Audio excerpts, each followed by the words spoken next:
I'm Greg Gumbel, along with Terry Bradshaw. We welcome you to the NFL Today on this, the final Sunday of the regular season. And as we approach New Year's Eve, I will hand it off to that famous New Year's Eve Toastmaster. What are you going to be? I'm going to be somewhere out on Times Square. I don't know what I'm going to be on, but I'm going to have about 300,000 screaming folks down there. Melissa Manchester, who just called me a while ago, said, please let me be on the show with you. I said, okay. And Lori Morgan, a bunch of other folks. So I'm going to be part of the festivities. Should be kind of fun. You want to come join us? I'll read about it. Thank you very much. I'm sure you can't read. There are 35 and a half hours left in 1990, but only 30 minutes to kick off of the early games on this doubleheader day. Here's what's happening around the NFL today. Up in the Metrodome, Joe Montana and the Super Bowl champion 49ers are riding a record streak of 18 straight wins on the road. They take on the Vikings in their final tune-up for the playoffs. In Foxborough, Jeff Hostetler of the Giants is also preparing for the playoffs against New England today. But unlike Montana, Phil Simms' understudy can use all the work he can get. Meanwhile, down in Atlanta, another backup quarterback. Dallas's Babe Laufenberg is feeling playoff-style pressure. The Babe fills in for injured Troy Aikman, and a win today puts the Cowboys into the playoffs for the first time since 1985. Now, if the Cowboys lose, they can still capture that final NFC wild card if the Saints lose to the Rams tomorrow night. If the Cowboys lose and the Saints win, and then it's New Orleans, not Dallas, paying a visit to Chicago in the first round of the playoffs next weekend. Now, yesterday, the Chicago Bears were beaten by the Kansas City Chiefs. And Chicago quarterback Mike Tomczak completed just 5 of 23 passes for 85 yards. In the fourth quarter, rookie Peter Tom Willis warmed up, and when Coach Mike Ditka told Tomczak he was being yanked, Tomczak lashed back and said, every time somebody makes a mistake, you blame it on me. And you can't do this to me again. Ditka then relented and let him finish up. After the game, Mike Ditka had this to say on his radio show. Well, no, I made up my mind yet on who's going to start at quarterback Sunday. I have not made up my Saturday. I do not know. And, and I'm not trying to put the blame on anybody. But I think as long as I'm the coach, I'll make a decision based on what's best for this team. When I'm no longer the coach, then other people can make those decisions.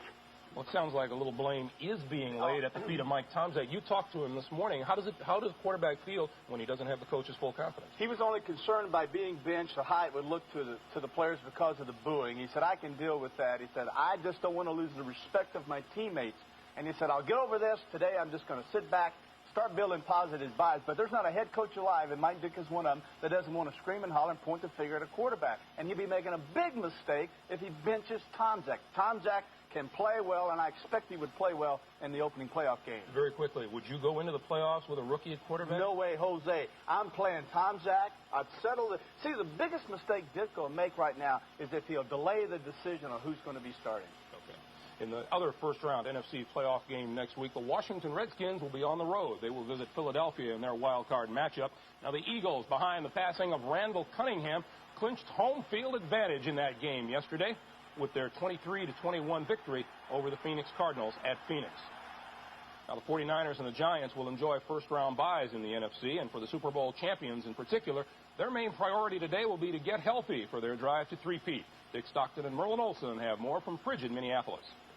It is -10 in Minneapolis outside. Wind chill probably -40, but that doesn't concern us. We're inside of the Metrodome, and the story here is Joe Montana's status as quarterback of the 49ers. He will play today, and he will play one half, maybe less than a half, certainly not more, and Steve Young will come in and play the second half for the 49ers. And Merlin Olsen, a lot of people still suspect over his injury last week. Joe Montana told us yesterday he arrived at the stadium last week expecting to play. In fact, when his wife Jennifer arrived, she found him at the concession stand eating some food. She said, Joe, what's going on? His problems were real, but he will play today, and he's got to get it back up and get tuned up for the playoffs. Obviously, problems whenever you have to play. Montana first half, Steve Young the second. But this Minnesota defense, they've had to prepare 2 game plans. One for a right-handed rhythm thrower, Montana, and a second for a left-handed scrambler, Steve Young. Well, the Vikings don't have to worry about seeing Roger Craig or Ronnie Lott. They're going to sit this one out, get ready for the playoffs 2 weeks hence when it all gets down to real business. All right, guys, thank you. This is not a throwaway game for the 49ers, is it? No, not at all. Not at all. And on the road, I got a question once again. I don't want to sound like I'm on these coaches for these quarterbacks, but why play Joe? Maybe he was hurt last week. How can he be so well this week? I would go ahead and leave Young in there. It's a great opportunity for Young, who can scramble. and move and throw the football very well. I'd go ahead and start young. I'd leave Joe out. He knows it. He's going to the Hall of Fame. He's going to the World Hall of Fame. Every kind of Hall of Fame there is, he's going into it. He will not be rusty with this by being set aside today. Leave him on the bench. Let him get 100%. Save him for the playoffs. I see no sense in bringing him back in. Oh, well, over in the AFC, 4 teams have clinched postseason berths. If the Raiders win today, the AFC West belongs to them. But a loss by the Raiders gives the crown to Kansas City. The Buffalo Bills have won both the AFC East title and the home field advantage for the duration of the playoffs. Now, Buffalo fans tore down the goalposts last week after the Bills defeated Miami. They tore up the artificial turf, anything else that could loosely be categorized as a souvenir. The mounted police found themselves outnumbered and beat a hasty retreat. As a result, security will be increased for the playoffs, and no beer will be sold, such a thing as tearing up the field responsibly. 2 playoff spots remain in the AFC, 4 teams trying to claim them by tonight. Pittsburgh can win the AFC Central title if the Steelers beat the Oilers at the Astrodome this evening, and Oilers' victory guarantees them at least a wild card. If either Houston or Cincinnati loses, it's eliminated, and Seattle, win or lose, needs help for a wild card. Well, the weather has already taken its toll on much of the country this week. Let's see where it'll be a factor at today's NFL game sites. At Foxborough Stadium, it'll be rainy but mild for the Giants and the Patriots. Winds may be a problem, though, gusting up to 25 miles an hour. At Riverfront Stadium, the Browns and the Bengals will put up with sleet, possible snow, and temperatures right around freezing. And this is the scene at Atlanta's Fulton County Stadium, where the Cowboys and the Falcons will play in a foggy but warm drizzle. Field conditions are also poor, torn up from yesterday's Peach Bowl game. Meanwhile, we'll check in down in Atlanta with Leslie Visser, who will tell us who is Babe Laufenberg and why are the eyes of Texas upon him. All of that and much more when we continue on the NFL Today. The NFL Today is sponsored by Siemens. For leading-edge technologies in electronic and electrical engineering, depend on Siemens. Mobil One synthetic motor oil. Isn't your car worth the extra protection? And by Hyundai, the full line of quality cars from Hyundai. Yes, Hyundai. Ready to get out of the studio now? I'm ready. Okay, let's go down on the field. First stop, Atlanta's Fulton County Stadium, where Leslie Visser is standing by with the story of the unlikely cowboy who gets the chance of his career to be a hero. Hello, Leslie. Hi, Greg. Greg, in this, the year of the broken-down quarterback, the Dallas Cowboys are going to pin their playoff hopes on a 31-year-old journeyman who's been cut 8 times by 4 teams over 7 years. In the Pro Football Register, he's officially listed as Brandon Laufenberg, but he's known to everyone as the Babe. Babe Laufenberg is the kind of guy who gets around in the NFL, playing on 4 teams in 7 years. But now he's found a home in Dallas, where he even has a segment on the Cowboys TV show. I asked you to be on. Now I'm asking you to be off because I think you're rooting in. So get off. Get the heck off of that show. Get away from me. It wasn't funny last week when Troy Aikman separated his shoulder and Babe went from the sideline to the front line. You can see this injury was more severe than anything he's been hit with before. And so then you really didn't have time to think. I mean, it was just grab the helmet, take a few throws on the sidelines, and run out there. With little time to prepare, Laufenberg lofted 4 interceptions, and his head coach, Jimmy Johnson, did not like what he saw. Babe has talents, but probably a cut below Troy Aikman, and the team's going to be hurt not having Troy Aikman in there. I think that goes without saying. It also goes without saying that as Babe goes today, so go the Cowboys' playoff hopes. I can't sit here and say, gosh, Troy got hurt. I mean, I have to view it as, hey, it's part of the game, and I'm going to go forward with it and kind of take the ball and run. More likely it will be Emmitt Smith on the run. Look for the Babe to hand off to the sensational rookie running back. I'm joined now by Troy Aikman, who's with his shoulder injury. Troy, if you do rejoin the team, you're facing shoulder surgery, but if you rejoin the team, when would that be? Well, I think really at this point there is virtually no opportunity for me to come back and play. The shoulder's getting worse, and it's not. It felt better there for a time, but I really don't think I'll be returning this season. What about today? We don't want to say that the Babe is playing in a fog, but what can you expect from him in these conditions? Well, I think Babe's going to come out and play outstanding. I really do. I know he's gone through a lot of criticism this week because of his performance against Philadelphia, but really those are unjust. He's had a full week to prepare. We're going to try to hammer the ball. I mean, we're going to try to run the football and keep him out of those type of situations, but when it's time for him to throw the ball, I'm positive he'll do well. Great. Thank you, Troy. Let's go back to you, Greg. As for the conditions of the field here, Jimmy Johnson said that they're slippery and lumpy, but he doesn't expect much problem. Greg? All right, Leslie, thanks very much. You talked with Jimmy Johnson. Will he hesitate to yank Babe Laufenberg if Laufenberg stumbles and go with Cliff Stout? Well, he'll go as far as he can with Laufenberg. Probably injury will be the only way we'll see Cliff Stout today. The other thing, he told me, he said, I asked him about what does he do best, and he waited a long time. And then finally Johnson said he has good touch on the deep pass. So today, going against the league's worst pass defense and a bad field condition, I would think Babe Laufenberg will throw the ball deep when he throws it. Johnson said we're running Emmitt Smith 30 times today. So when he throws it is the key. The 1-14 New England Patriots have suffered through a strange and disconcerting year, and now in this their season finale, James Brown reports that more oddities await them. In Foxborough today, the first sellout of the season will be on hand, but ironically, 2/3 of the 60,000 fans expected today are from the New York area. Meanwhile, on the New England side of the ledger, 2 prominent no-shows will be the team's owner, Victor Kiam, and the new chief executive officer, Sam Jankovic.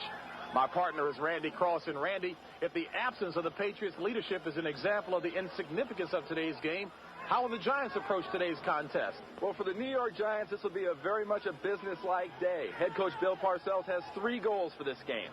Number 1, he wants a power running game from Otis Anderson and company. They've got to pound on these Patriots. Number 2, he needs great special teams. According to Parcells, great special teams wins in the playoffs. And number 3, he needs a defense to create turnovers and to create some excitement here in Foxborough. You talk about injuries for the New York Giants. Linebacker Carl Banks will be out of this game today with an injured groin. All right, Randy. Well, at a time of the year when weather ought to be a concern here in New England, late autumn-like conditions will prevail as temperatures are expected in the 50s. And that's the story from here in Foxborough. All right, JB. Next up, the moment we've all been waiting for. You've been talking about it all week long. No. Warner Wolf with the 1990 NFL Plays of the Year. And while you get ready to set your VCRs into record mode, we'll pause and return in just a moment on the NFL Today. Who's Warner Wolf? Well, one man who worked this season without the benefit of a bye at all is our colleague at WCBS TV here in New York, Warner Wolf. And to help us ring out the old year in style, Warner has brought along his 1990 NFL Plays of the Year. Terry can't wait. Warner Wolf, Terry. Nice to meet you. Oh, yeah, you seem to be much bigger. Okay. Well, let's go to the videotape. In preseason, the worst move by defensive back Chris Dishman of the Oilers makes the interception, but then celebrates 5 yards too early and fumbles. The best play by a linebacker in preseason, Kansas City's Derek Thomas, who makes the sack, forces the fumble, and then carries it in for the touchdown. The boo of the year, Cleveland Browns' Robert Banks, who tries to kick the Jets' Chris Dressel. Banks was suspended 1 game.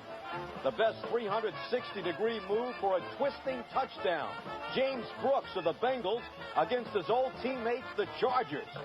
The best diving catch for a touchdown, Sterling Sharp of the Packers, who stretches out as far as he can against the 49ers and scores. The worst fair catch of the year, JoJo Townsend of the Jets, clobbered by his own teammate, John Galvin. The best flying leap of the year by a quarterback for a touchdown. It's Randall Cunningham of the Eagles, who takes off against the Packers, then flies through the air with the greatest of ease, walking in space, landing for the touchdown. The best somersault by a quarterback for a touchdown, Chris Chandler of Tampa Bay. The best example of leaving no doubt about pass interference, Richard Johnson of the Oilers, who jumps on the back of James Lofton. The longest face mask pull of the year, Giants defensive end Eric Dorsey, who grabs the face mask of Rams running back Cleveland Gary. Come on, Eric. The most exciting play following a low snap from center, Seattle punter Rick Donnelly, who does a great job of getting the punt off, sending Bengals Mitchell Price back to his own 30. But here comes Price getting away from 10 Seahawks and goes 65 yards for the touchdown. The best run of the year after changing direction, Bo Jackson of the Raiders, who moonlights for the Kansas City Royals. First he goes left, changes his mind, just like Marcus Allen in the '84 Super Bowl. And here he comes up the right side, but caught from behind at the 1-yard line by Rod Jones of the Bengals. The best play of the year, turning a sure safety into a touchdown. Randall Cunningham, who ducks under the Bills' Bruce Smith, avoiding a safety. Then throws downfield to Fred Barnett. 95-yard touchdown. Thus a turnaround of 9 points on one play, minus the safety, plus the touchdown. And finally, the best original dance of the year by a linebacker following an interception and a touchdown. Byron Evans of the Eagles. The plays of the year of 1990. I saw Greg do that one night. Seems to me that'll be you on New Year's Eve, won't it? I'm a little. How come? I thought maybe there's something that I could have done that made your little highlight. My best ad of the year. Terry, this is just tape. All your stuff is old film. Who's the final decision maker on these plays? Me. You. Obviously. Obviously. Warner's a tough act to follow, but we'll give it our best shot when we open up the NFL Today Eye for some straight shooting from Bo Jackson, who goes William Tell one better. That's next as we continue on the NFL Today. Time now for our final regular season look around the league through the steely gaze of the NFL Today Eye. Sam Jankovich's first task as chief executive officer of the Patriots may be to find the new head coach to replace Rod Rust, but he may find that his notion of a salary scale could be a problem. Jankovich has set a base pay of $300,000 a year, way below the $750,000 going rate for a big-time coach, but he's a big believer in incentives, so he'll sweeten the pot with a $100,000 bonus for making the playoffs and another $100,000 if the Patriots make the Super Bowl. And how do you like the chances of a coach cashing in on those clauses in the very near future? Illinois head coach John Mackovic has already gotten wind of that contingency pay scale, and he's been lukewarm to the Patriots' preliminary overtures. And the Eye is right on target with this story. You might even say we can't miss. The subject is Vincent Jackson. You and I know him as Bo, and we all know by now that Bo knows baseball and Bo knows football. But as Jim Gray found out after practice, Bo also knows bows and arrows.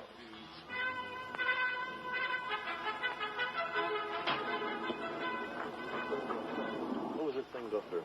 Obviously a human being, but what would that go through? A car? These are called steel tips. But you hunt with razor blades. You have blades and 3 to 4 tip razor blades on there. And this could kill you faster than a gun would. Don't shoot. Please don't shoot. Oh, he hit it.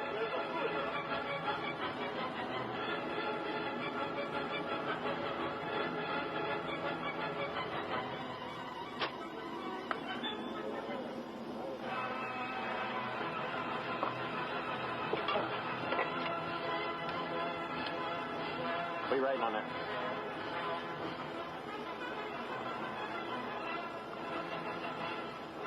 Bo knows.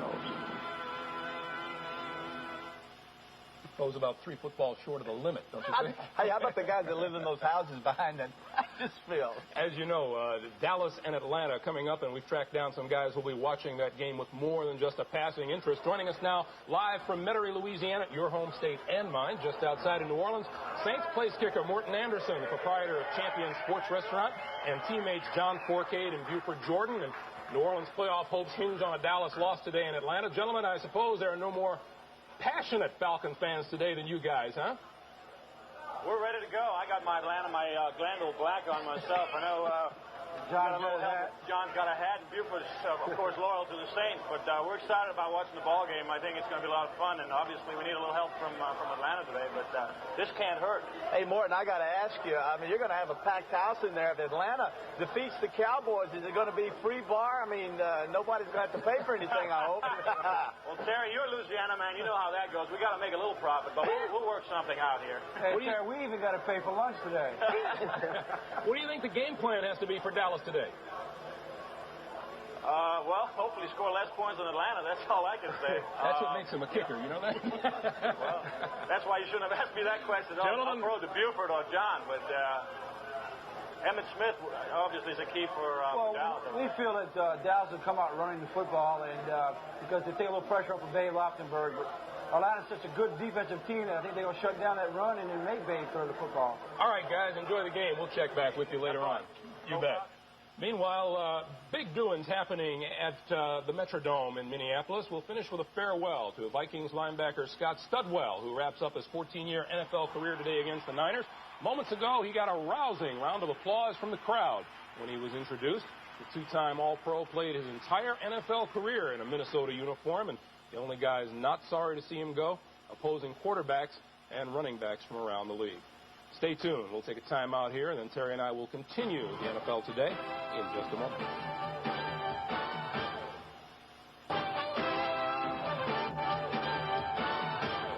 Just about game time at Foxborough, where the Giants will go with Jeff Hostetler again against the New England Patriots, who have not won a game at home all season long.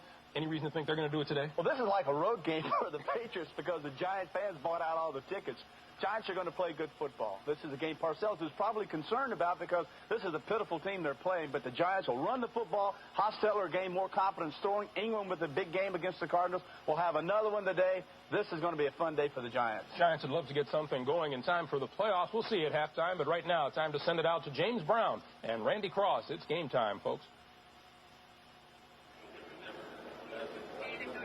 Thank you very much, Greg, and welcome to Foxborough Stadium on the NFL's 17th and final Sunday of the regular season, where the playoff-bound Giants intend to show no mercy in the season closer for the disappointing New England Patriots. That'll be coming up next after this message from your local station. Foxborough Stadium is the site of today's NFL regular season finale between the hapless New England Patriots at 1-14 and the NFC East Division champion New York Giants. And good afternoon, everyone. I'm James Brown along with Randy Cross. And despite the fact that the Giants have lost 3 of their last 5 games, on paper, this contest has all the makings of a massacre. And Randy, my question is, can the Patriots in any way make this a competitive contest? James, to be brutally honest, no. If these two teams were boxers, you couldn't find a boxing commission in America that would put this fight on. For the Patriots, they want to get the season over. For the New York Giants, they want to send a message to the rest of the league going into the playoffs. They want to dominate and crush a weak opponent today. Late autumn-like conditions indeed here today. You wouldn't believe that 2 days ago the first snowstorm hit Boston here, 56 degrees. New England has won the coin toss. Matt Barr will be kicking off for the New York Giants. Michael Timpson back deep for the Patriots. And we're underway. And from 1 yard deep, Robinson. And Robinson dropped at the 19. Myron Guyton and company on the tackle, a 21-yard return. So Tommy Hodson, the rookie out of LSU, will lead the charge for the Patriots, starting his 6th contest this season. And the offensive line in front of him, a big but porous offensive line, anchored by the Pro Bowler, Bruce Armstrong. Running game down near the bottom of the NFL, 25th. Wide receivers Irvin Fryer and Hartley Dykes. 1st and 10 for the Patriots. Ball at their own 19. Hodson to pass on 1st down, and the screen complete. And George Adams takes it across the 25 to about the 26, and an impressive defense the Patriots will be facing, Randy. And their defensive front changes up. They don't play just the 3-4 anymore. They move these guys all over the front of the offensive line. And the linebacking crew for the Giants, as always, led by Lawrence Taylor, Johnny Cooks, number 98, replacing Carl Banks out with a strained groin. It'll be a 2nd and 6 situation for the Patriots out of the pro set. Adams on the ground, and Adams running hard to about the 27. Eric Howard on the stop for the Giants will bring up a 3rd and 2. And Randy, a lot of camaraderie with some of these ex-Giants, George Adams included. A little pregame chat with Lawrence Taylor and company. Well, it's always a friendly situation, too, when there's one team's playing their last game of the year, the other team's getting ready to play the playoffs. One group's worried about getting home tomorrow. The other group's worried about how many days they're going to have to practice in the next 2 weeks during their time off for the playoffs.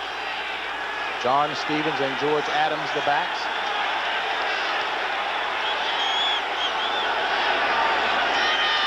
Hodson on 3rd down. Gets rid of it just as he was hit. Incomplete. And Lawrence Taylor put the pressure on Hodson. And welcome to Hodson from Mr. Taylor. If the Patriots have a chance of being competitive today at all, they must throw the ball well, and Hodson must get protection. You see him stepping up is what he needs to do, but he must get more protection from the outside. They're obviously going to emphasize holding them up front and making the linebackers run around the outside. Ryan Hansen on for the first punt of the afternoon. And David Meggett back to receive a poor punt, picked up at the 34 and dropped at the 40. And give the credit to Chris Gannon with a nice hit to prevent more of a return. A 38-yard punt, 7-yard return. Jeff Hostetler making his second start of the season in place of the injured Phil Simms. Bill Parcells says he wants the quarterback to gain a lot more confidence going into the playoffs. And an offensive line, Randy, that's rapidly approaching the excellence of the '86 Super Bowl team. Big and strong, especially run blocking. Rodney Hampton has been carrying the load the past 3 weeks in the backfield. 1st and 10 for the Giants. Ball at their own 40, on the ground, and stopped. Otis Anderson, only a 1-yard gain on the play, will bring up a 2nd and 9. And the New England defense, Randy. The defensive front will be challenged today. They were mauled last week by the New York Jets. The linebacking crew led as always by Andre Tippett, still playing like a Pro Bowler.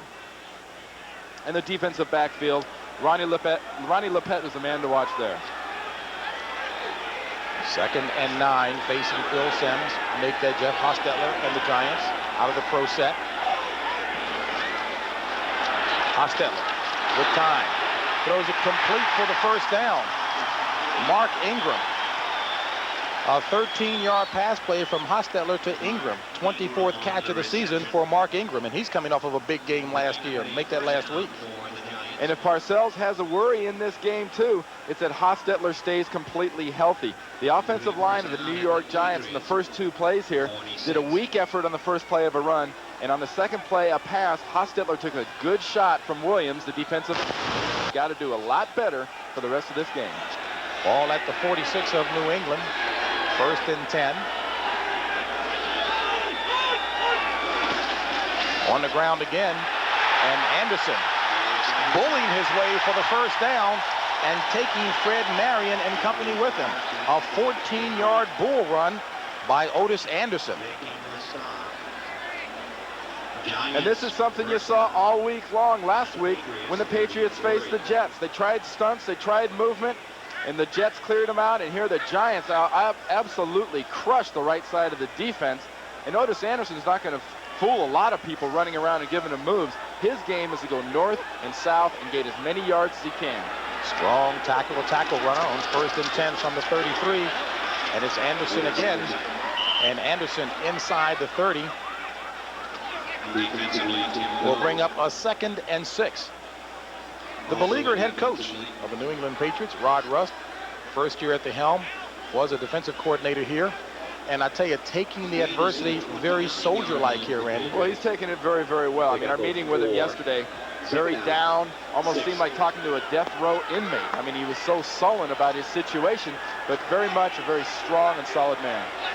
2nd and 6 from the 29 of New England. Giants marching. Anderson again on the ground, and Anderson down to about the 23, stopped by Marion Hobby. And Otis Anderson, who we thought initially would not be starting, got the nod from Bill Parcells. 4 carries for 25 yards for Anderson. Now watch right here. Obviously, the Giants are going to attack the bubble right here. They want to go after the bubble with their size advantage, working against the defense of the New England Patriots. A little sprint draw, bringing Roberts around the block on Jaraschuk, and Anderson just reads the blocking, does a great job from there. So far, this line of the New York Giants, after 2 off plays, are really manhandling the front of the Patriots. And yet another first down. This one is Maurice Carthon, and he gets the call. Maurice Carthon with the ball. Giants not pretty, but very effective. Just blow you off the ball with that big front line. This will be a 2nd and 6 situation for the Giants. This is very much what the Giants like to do. They like to run the ball. They pound at people. And you can see when they get inside the 20, now that ranking is on touchdowns. It doesn't count field goals. When they get inside the 20, 6th best in the league. And when they get in there, they run the ball. They are a power football team that makes very few mistakes. 9:23 remaining in the first quarter. No score. Giants with the ball at the 18 of New England. And on 2nd down, flags everywhere as Anderson stops. Looks like Doug Riesenberg might have been the one moving, the guilty party. Number 72 on the offense, It's still second down.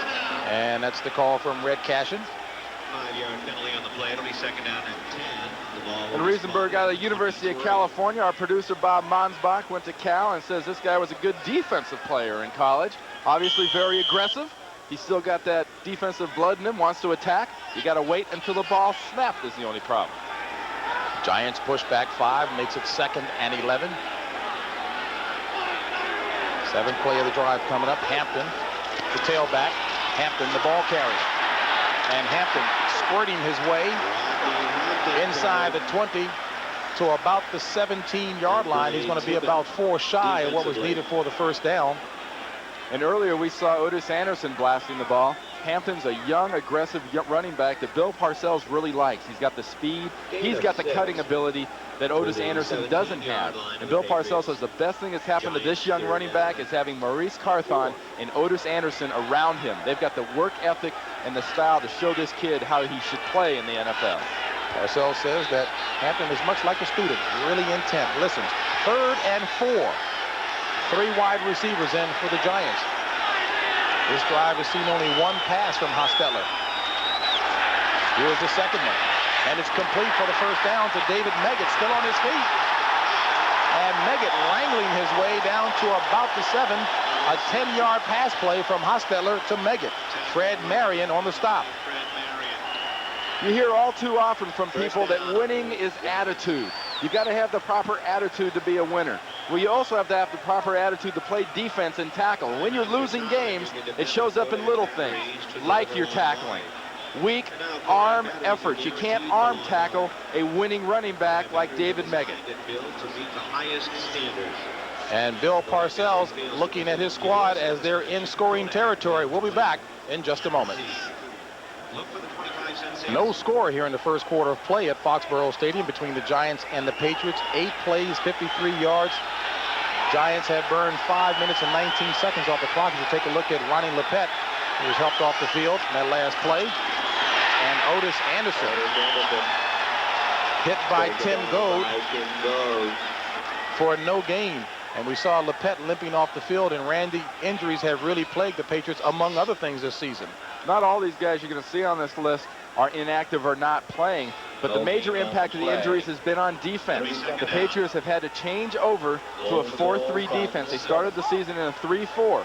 What it's meant to them, they play 4 linemen now, and they stunt and blitz. Last play, big stunts in the middle broke that running play up. It wasn't a great defensive effort. It was a good scheme. 2nd and goal, ball at the 7. Play action. Hostetler. Complete. At about, and they say incomplete as you see the official saying that the completion was out of bounds to Mark Bavaro, but there are flags on the play. And it's going to go against the Giants, and considering where it was thrown, somebody might have pushed off a little bit.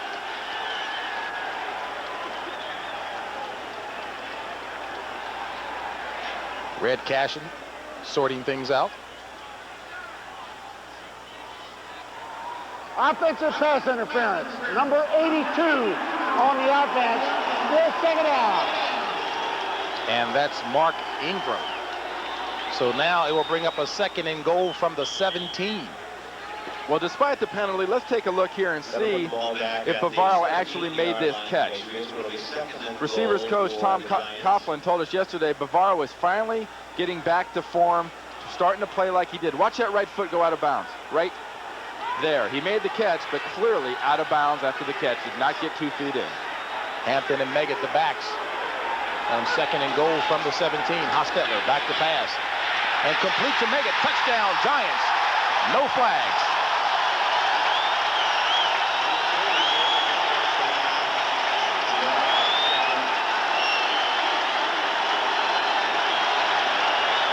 And that'll serve as a confidence booster for Hostetler. And the Giants get a man matchup inside with Jarash, Chuck, and Meggett circling out of the backfield right there. And Hostetler gets some great protection. And from there, it's all Meggett. You'll see the Giants today passing when they have to. They're not going to pass to pour it on. They'll run to pour it on. But passes when they absolutely have to do it. Matt Barr with the point after, and it's good. So the Giants cap a 60-yard drive with a touchdown to Megan. It's winter again. But why hibernate when you can celebrate? Just call this number and get a free Pennsylvania winter guide to sports, arts and crafts, nightlife, and fun. Just call, did it again, 1-800-VISIT-PA. Operators are standing by. Pennsylvania, America starts here. Don't hibernate. Celebrate. Giants score on their first possession, driving 60 yards in 10 plays, taking 6:20 off the clock. As we take a look at Tom Coughlin, just announced as the new head coach at Boston College. And he laughed when I asked him, "Well, Coach, you looking forward to that recruiting again? You don't have to do much of that in the pro ranks." But he really is excited. He thinks he's got a program that he can build here in Boston. He says he's lacking one thing significant. That's team speed. And there he is right there with the headset on the left of the pillar. And back to live action here as Matt Barr kicks it off. And from the 3, Junior Robinson. And Robinson hit hard. 16-yard return by Junior Robinson. And the Patriots will take over. These New York Giants have one of the best special teams in the NFL. You play against these guys, you better be aggressive. You better run hard. That was an excuse-me effort by Robinson. He kind of got the ball, got up about the 20-yard line and started cringing like, oh, I know they're going to hit me soon. An excuse-me effort. 1st and 10 from the 20. Patriots, second possession. Stevens on the ground. And John Stevens met at about the 23. Everson Walls and company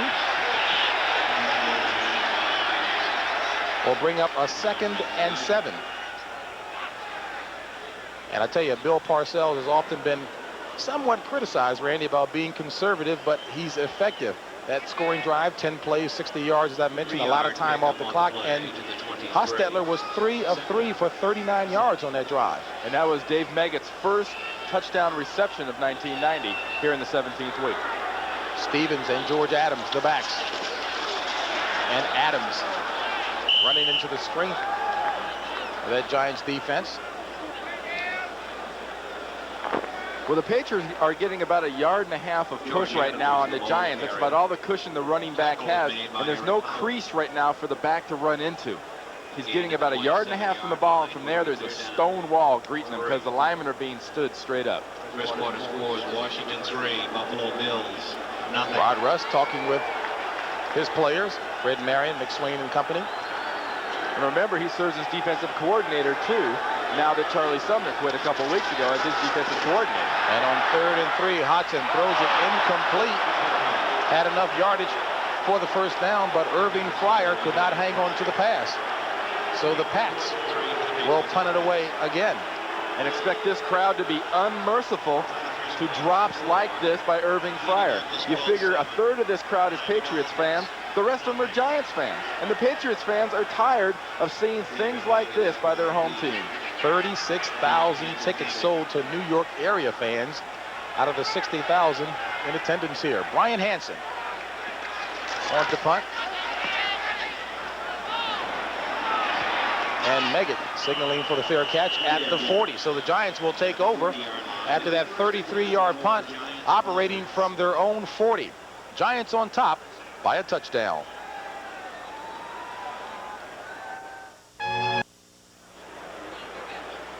Rod Rust, the beleaguered one, as we mentioned before. And Randy, no matter what we talked about yesterday with him, he wanted to focus on this game. And certainly Bill Parcells has to be pleased with the field position on his 2 possessions. That's right.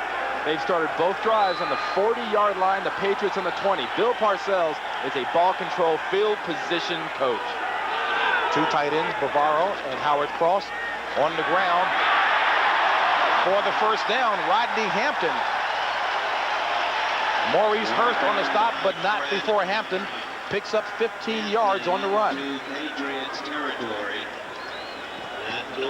And these Giants right now are concentrating the big runs over their left side. And that left side of that offensive line is just blasting off on these guys. William Roberts, John Elliott, Bart Oates at center. And look at Hampton. He's got that wiggle. He's got that shake. 6th first down of the first quarter for the Giants. And Maurice Carthon gets yet another. So the Giants just blowing the Patriots off the line. A 12-yard run by Maurice Carthon. And Maurice Carthon is a running back people consider a guy that's just sort of spent his career getting calluses on his brain blocking for running backs. You forget he had a 1,000-yard season with the New Jersey Generals in the World Football League. Look at him. He powers, he runs, he enjoys it. He doesn't get the ball too often. He got the ball a lot last week.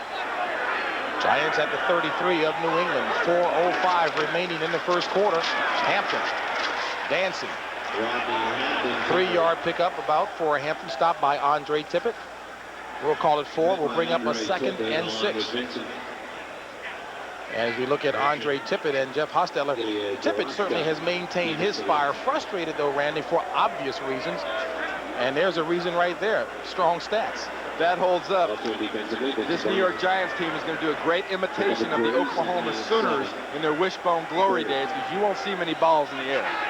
2nd and 6 from the 30 of New England. I formation. Hampton. And Hampton upended at about the 27. Vincent Brown with the hit will bring up a 3rd and 2. And Andre Tippett, we mentioned at the beginning of the game, he is still playing like a Pro Bowler, but he's the only guy in that defense that really has impact ability here in New England. And because of the beleaguered state of the defense and the injuries, he's actually playing in a position he's not used to and does not exploit his talents. He plays more off the ball and less attacking. He's got to attack constantly to be effective. On 3rd and 3, Giants with the shotgun. Hostetler back to pass with time and nearly picked off. Maurice Hurst got a hand on that pass. Intended receiver was Stephen Baker. It looked like there Hurst got to the ball a little bit faster than he had planned on it. He gets one hand on the ball, but watch this. Am I wrong, or does this look like he could get 2 hands on it and would go all the way for a touchdown? He accelerates and breaks at the ball. Now right here, he's further in front of the ball than he thought. Right now he's thinking, I could have caught that. That could have been mine. And instead, Matt Barr will attempt a 44-yarder, his longest of the season, a 49-yarder. It's up. And it's good. So Matt Barr, 16 of 21 field goals this year. Giants on top by 10.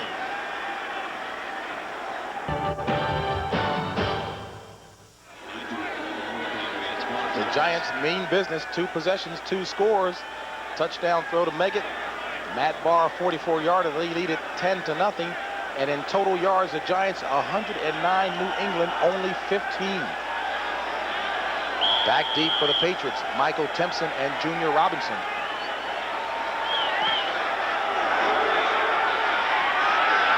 And Robinson from the end zone. And greeted by David Whitmore at about the 18.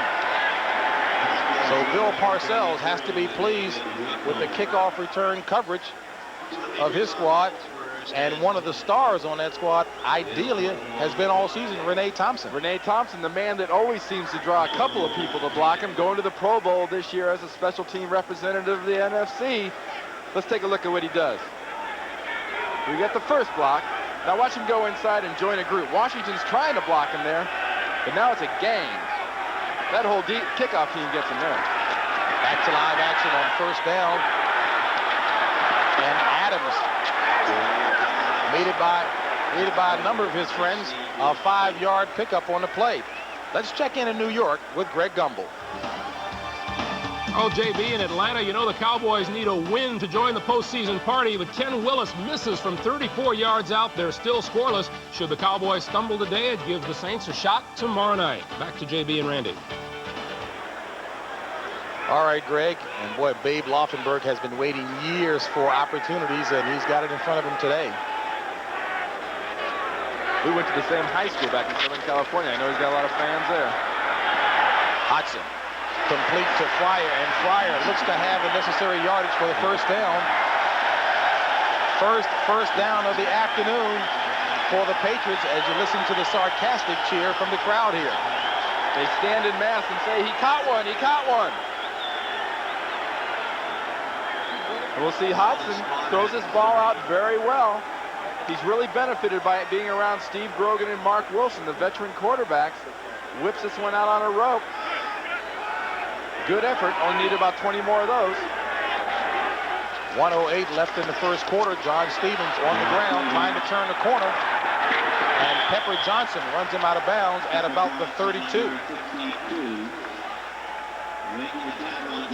There's Pepper Johnson. You know, he says his harshest critics in the world are his two sisters and his mother.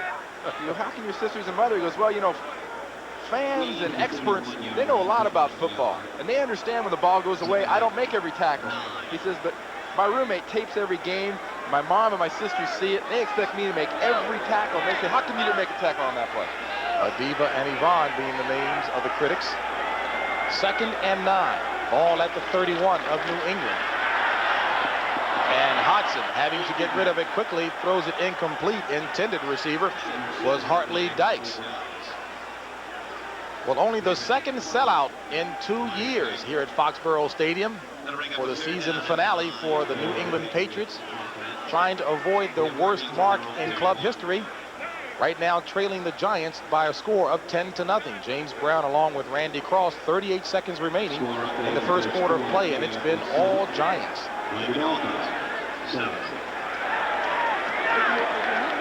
Thus far, it hasn't been really a physical pounding as much as it's been kind of like a big brother playing with his little brother and holding him up off the ground. The Patriots have been pretty much powerless. 3rd and 9.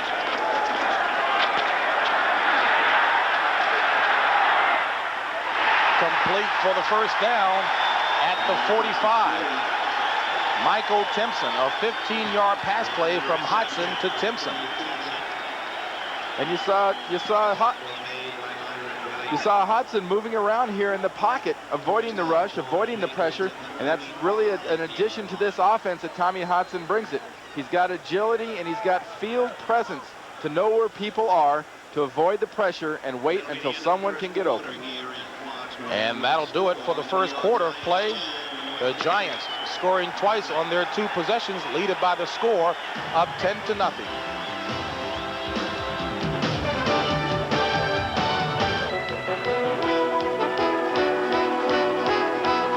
CBS Sports coverage of the National Football League is sponsored by Toyota's quality line of cars and trucks. Toyota, I love what you do for me. GTE, and GTE, the power is on. And by Diet Pepsi, the right one.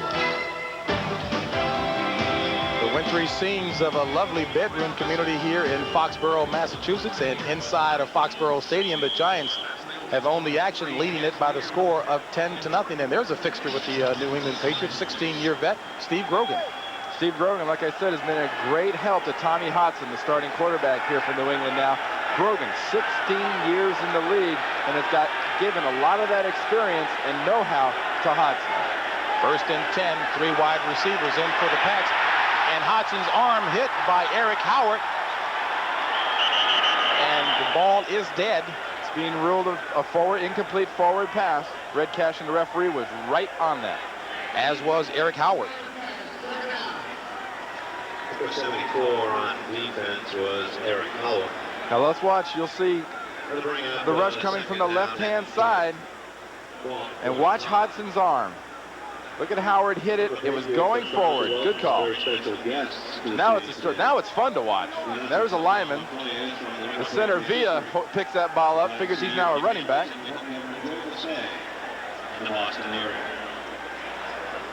And the play is being reviewed upstairs, but Randy, it seems to be pretty definitive.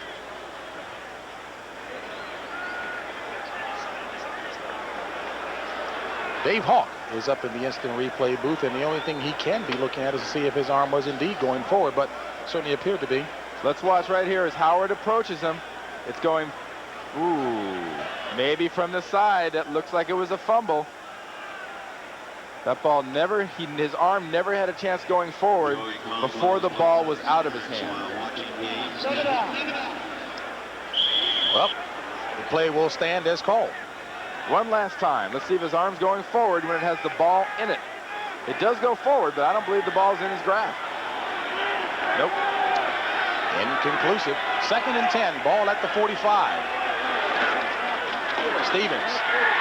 And Stevens up near the 49 for about a 4-yard run. Will bring up a 3rd and 6.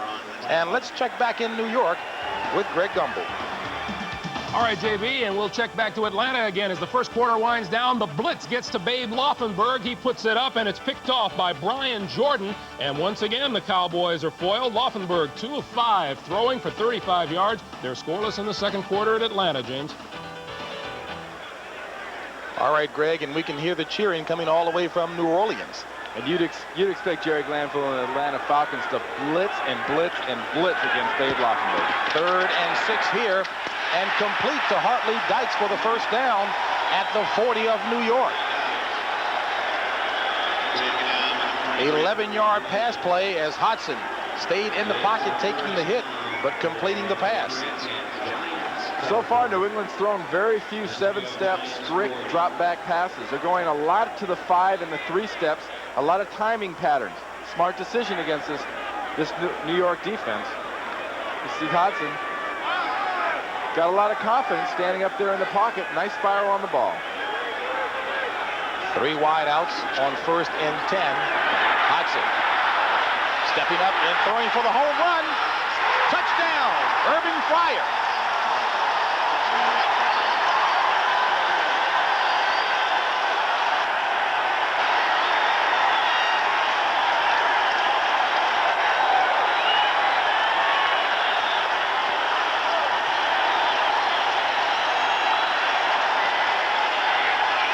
A 40-yard bomb.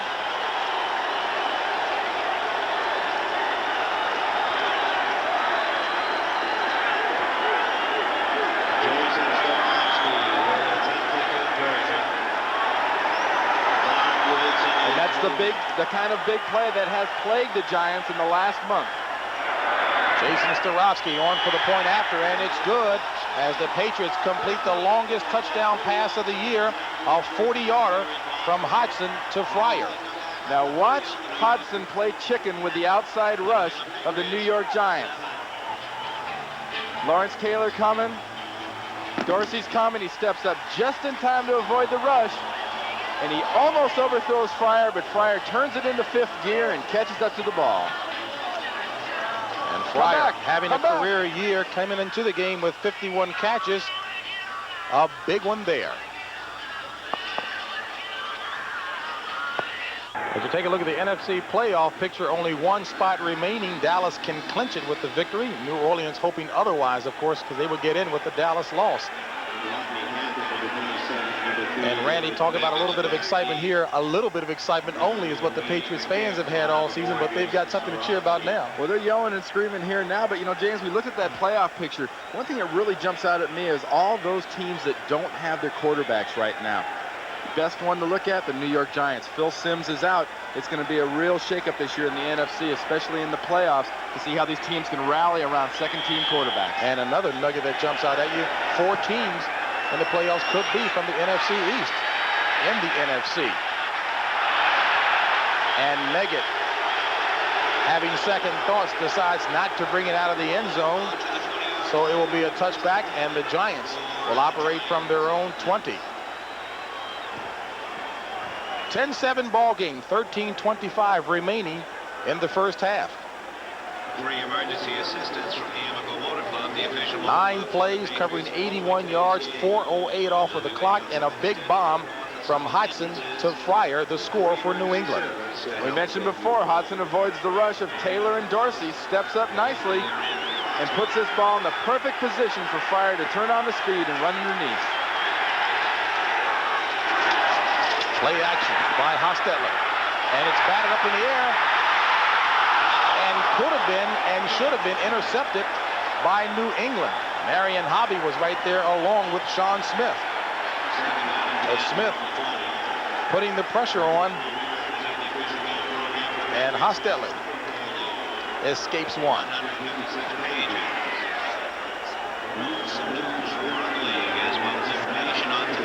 Here's Sean Smith right here. Let's watch him the whole way. You know, Bill Parcells told us yesterday, the athletes play on defense.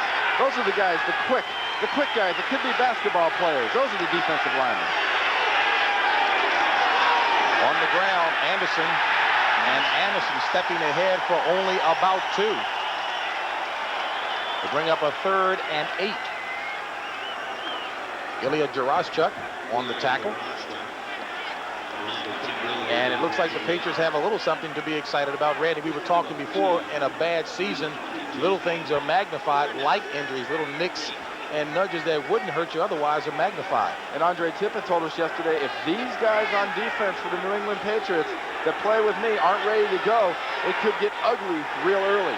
Right now, the Patriots believe they have a chance. It's up to the Giants to convince them they don't. Meggett in motion. Hostetler out of the shotgun, not a great snap. And throws it complete, but it's going to be shy of the first down yardage. Rodney Hampton about 2 yards shy of the first down marker. Well, a busy afternoon in New York for Greg Gumbel.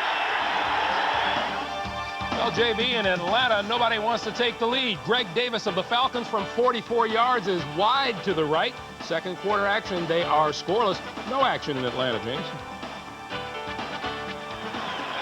Well, Greg, some pretty decent action here in Foxborough. The Giants will have to punt their first punt of the afternoon. Sean Landetta having himself a good season. Irving Fryer back for the Patriots. 11:52 remaining in the first half. Giants on top by 3. And a Butte. Fryer from the 24. Takes it up near the 37, a 46-yard punt, 10-yard return. Good field position for the Pats when we come back. Saw Tommy Hodson on the last scoring drive go 5 of 7 for 77 yards and a score, and Hodson looking impressive. So far to this point, Hodson has been the difference for the New England Patriots. Up front, the New York Giants are handling New England, but Hodson has sidestepped a few times, made some very nice throws, and he has kept the Patriots close. What was even more impressive about that throw, Hodson is operating with a broken ring finger on his throwing hand. It's splintered during the week, but it's only taped for the game. 1st and 10 for the Patriots. Ball at their own 35. Stevens, the lone back. Stevens, the ball carrier. And Stevens met by a horde of Giants for no gain. Leonard Marshall leading the way. Take a look at Tommy Hodson. We were talking about that broken ring finger on his throwing hand. You got a quick glimpse of it there. See right there, he wears a little plastic splint on the sides of that finger. It's actually a chip fracture right below the first joint there in your ring finger on his right hand. He says the only real effect that has on his throwing motion is a little bit of touch. He loses a little bit of that feel and that spin on the ball at the very end of his release.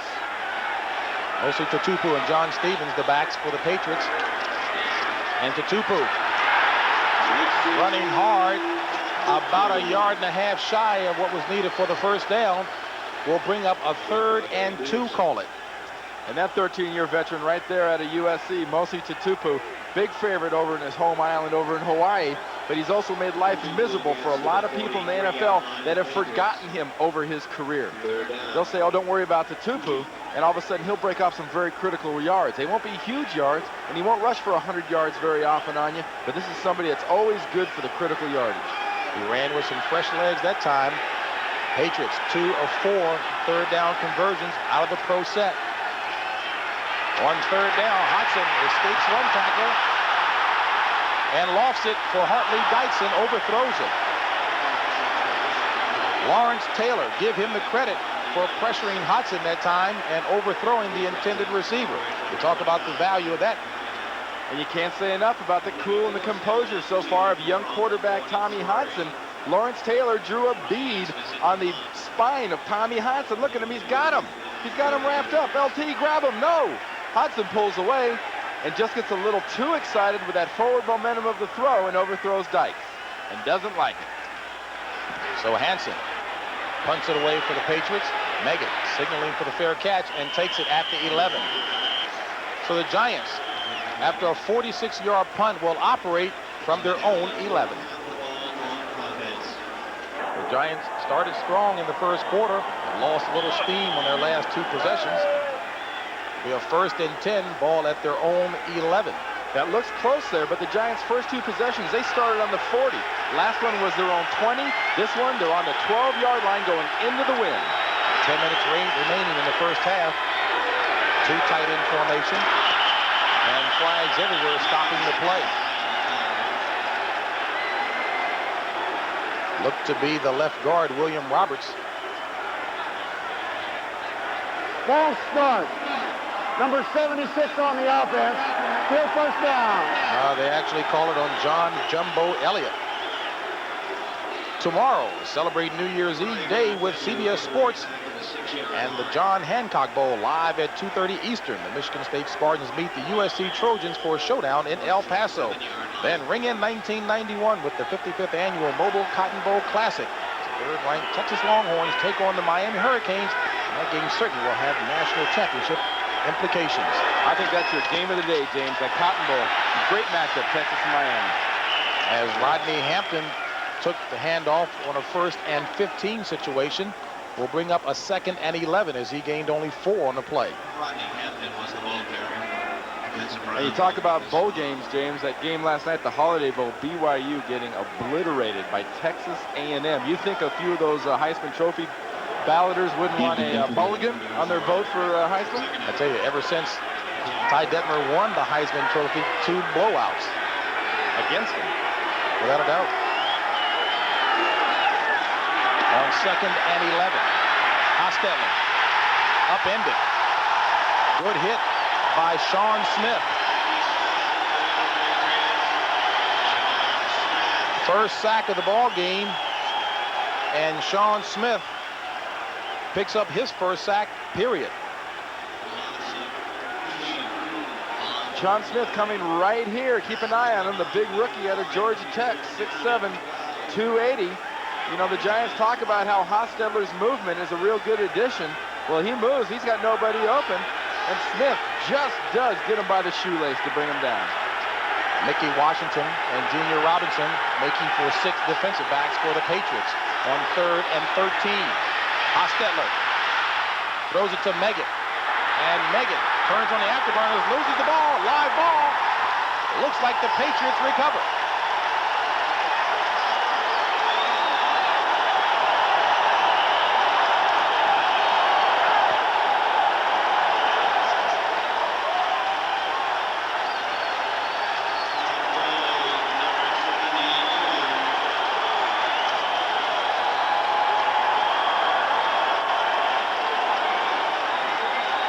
Suddenly there are a lot more New England Patriot fans here in Foxborough.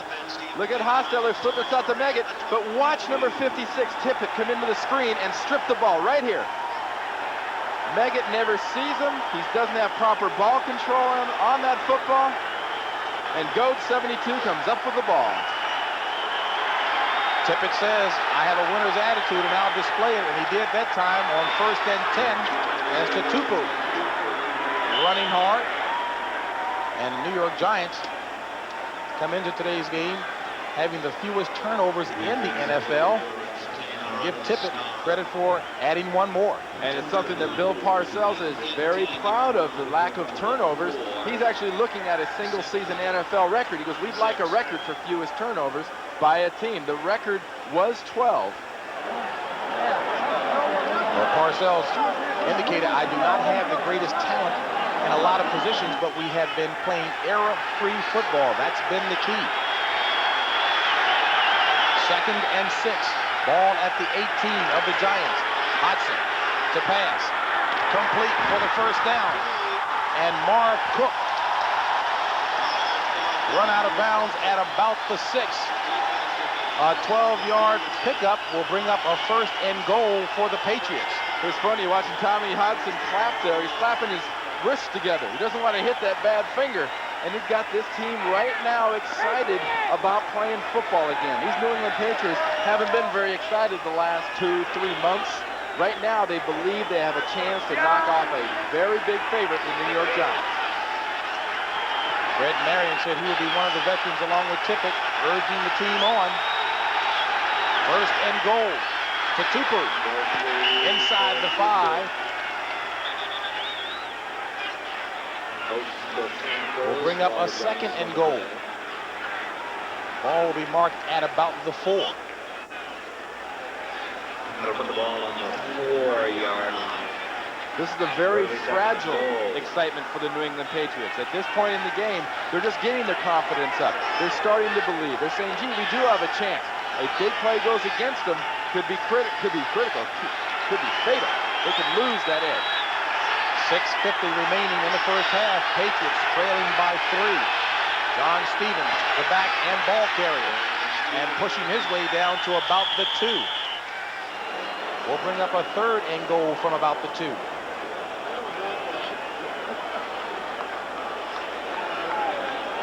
And New England right now trying to smash it up with the Giants, going right at the heart of the Giants defense and saying, hey, we're coming at you. You better stop us. And the ball is marked at the 1.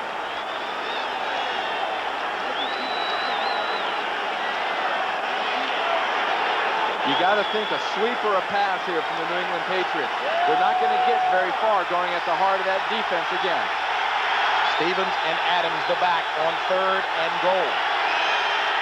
Stevens. Play action. Hodson. Incomplete. Intended receiver, Marv Cook.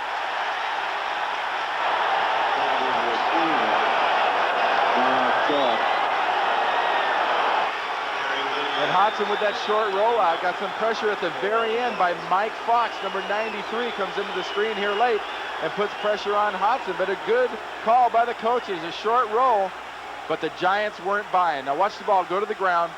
It was thrown into the ground. Cook trapped it. Right here. Jason Starofsky will attempt a 19-yard field goal. The time matters up. And he does. So we've got a tie ball game here at Foxborough Stadium with 6:02 remaining in the first half. Patriots inspired. It could be a fight for the national. And Randy, we mentioned on the NFL Today show that Victor Kiam, the owner, and Sam Jankovic, the chief executive officer, not here cannot be a good sign. I really don't believe Rod Russ has got a long future here in New England. I happen to like him, met him just yesterday. Very confident, very proud man. This is a head coaching job. If you're a coach, I think you want this to look good on your resume. This is not a place, I think, that gives you the opportunity to win. Meggett taking it from a yard deep in the end zone and running hard. A flag on the play as Meggett, tackled by Chris Gannon, gets it up near the 18. And it'll be tripping against the New England Patriots. The Patriot on the ground, believe it was Gannon, reached up and tripped Meggett.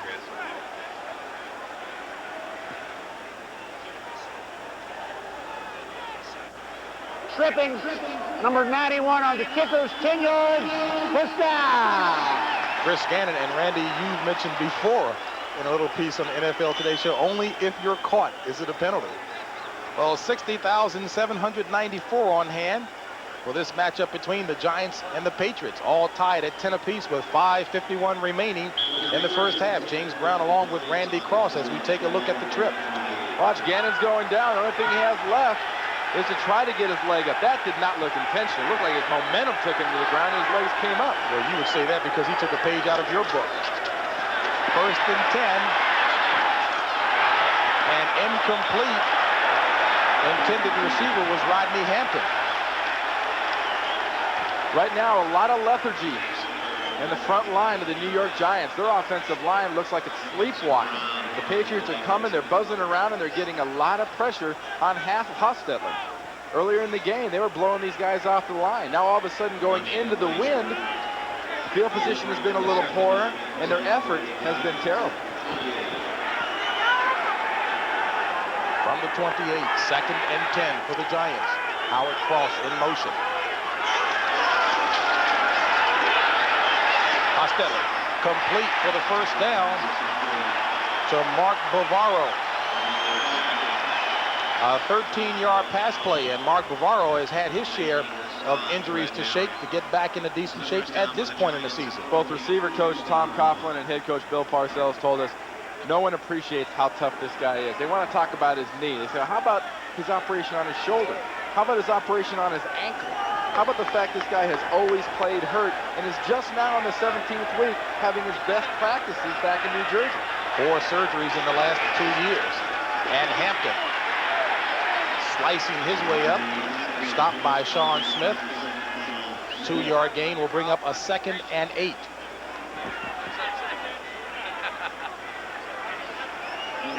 In order for the Giants to take re-control this game, they must get their running game back to the dominating factor it was in the first quarter. So far, since the last couple possessions, they've sort of fudged the ball around and sort of excuse me blocks in the New England Patriots. They're not plowing these guys like they were early. Rodney Hampton, 6 carries for 35 yards. Maurice Carthon and Rodney Hampton in the backfield out of the pro set. Hostetler to pass. And it's complete to Bavaro. And Bavaro knocked out of bounds at the 48 by Andre Tippett. Will bring up a 3rd and 3. 5 gained on the play.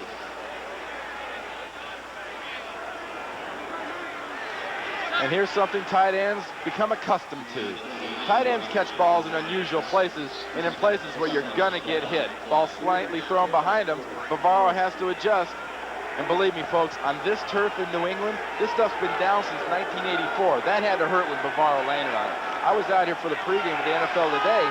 That is hard as a rock. It feels like a parking lot. Well, for all the New York fans who are wondering why Bavaro wasn't catching more this season, you know why now. Giants, 1 of 4 third down conversions. Hostetler has the first down and more. Knocked down at the 42. A 10-yard run by Jeff Hostetler. Ilya Jarashchuk. You think Bill Parcells might have been cringing on this run? Well, if it wasn't for Rodney Hampton, number 27, and the lead block he got out in front of Hostetler, this hit would have been a lot worse. Look at that block right there on Marion, number 31. Hostetler shrugs him off. And just for a few seconds, when Hobby hit him, Parcells stopped breathing. 3:11 remaining in the first half. Tie ball game, 10 apiece. Howard Cross in motion. Hampton for 2 yards on the play. Will bring up a 2nd and 8. Well, Bill Parcells said he did want to try to get Matt Cavanaugh some playing time today, but I'm sure not at the expense of Hostetler injury-wise. Yeah, at this rate, Matt and his clipboard shan't be parted. They will be together for the whole day because the New England Patriots and Rod Rust on defense are attacking this New York offense. That time, Maurice Hurst did a fine job on a corner blitz to break up that run. As we take a look at Marion Hobby, the rookie out of Tennessee, hurt on the play for the Patriots, adding to that lengthy injury list already. Lepet left earlier with a neck burner, and now Marion Hobby. Andre Tippett off to a great start so far. He's got 9 tackles plus a forced fumble. In contrast, linebacker LT has got 2 tackles. Take a look here at Hobby. Let's see how he gets hobbled. Very end of the play, watch us getting pushed back by Hobby. Right there. Those piles do more things than AstroTurf and people. Big piles especially. Both teams with the full complement of timeouts remaining. 2:34 remaining in the first half. Play action. Hostetler looking for Baker and throws it away.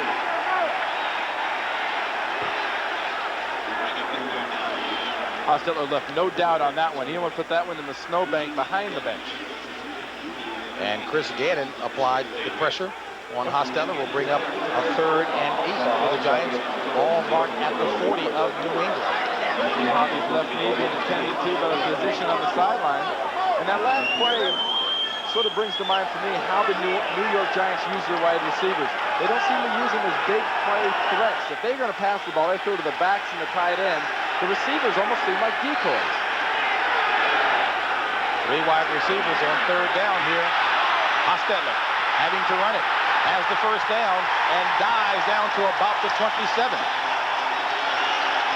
Sean Smith on to stop a 13-yard run by Jeff Hostetler.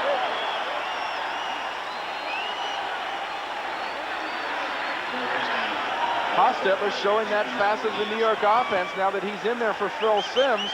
That makes him a real threat. You've got to control your passing lanes. You've got to get in this guy's space and not leave him space to run. A lot like other NFC East quarterbacks, Randall Cunningham and Tim Rosenbach, he does not mind bringing the ball down and running.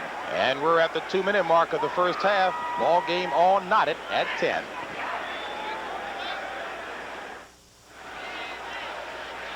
Two minutes remaining in the first half. Giants started off strong in the first quarter. Patriots have battled back. Both teams, 3 timeouts remaining. Rod Russ squad playing inspired football. Have the Giants deadlocked 10-10.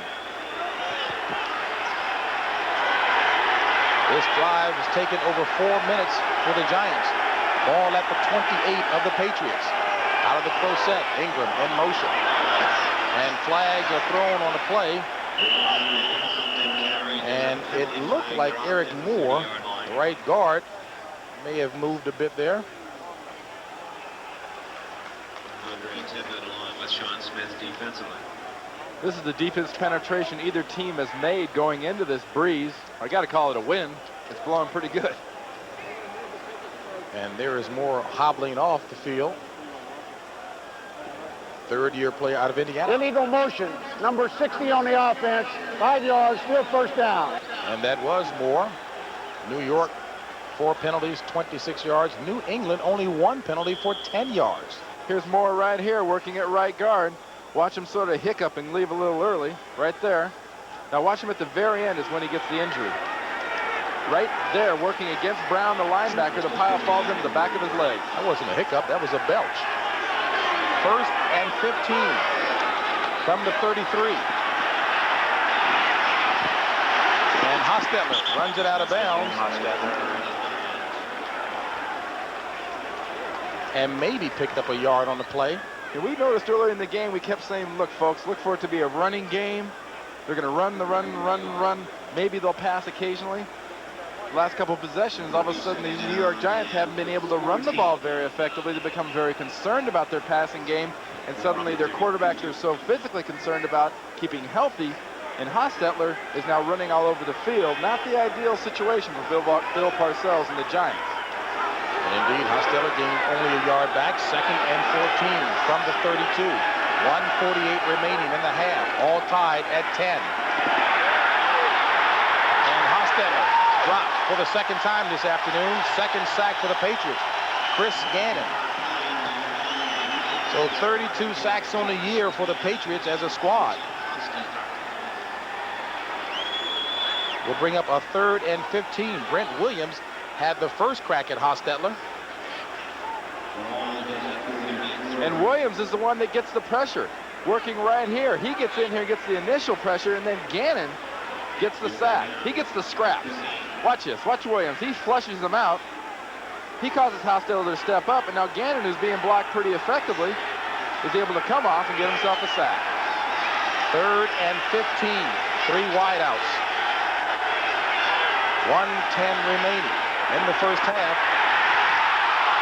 And Hostetler escapes and is hit and dropped by Vincent Brown at about the 24.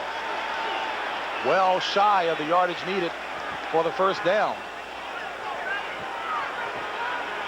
And 52 seconds remaining as you take a look at Vincent Brown signaling for the timeout for the Patriots.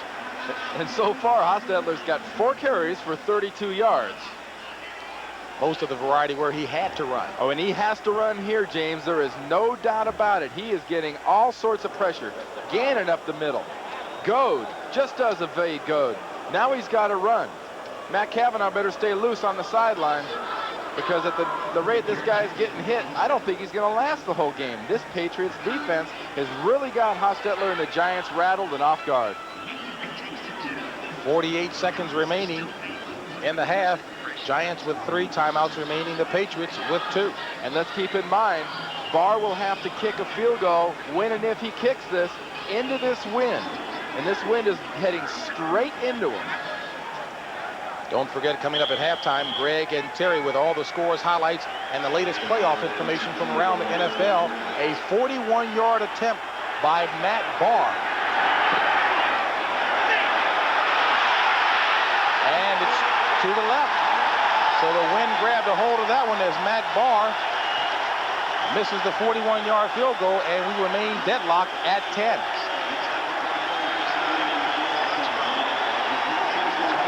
And this stadium is the first place that Matt Barr ever kicked when he was a Pittsburgh Steeler back in their glory days on Monday Night Football.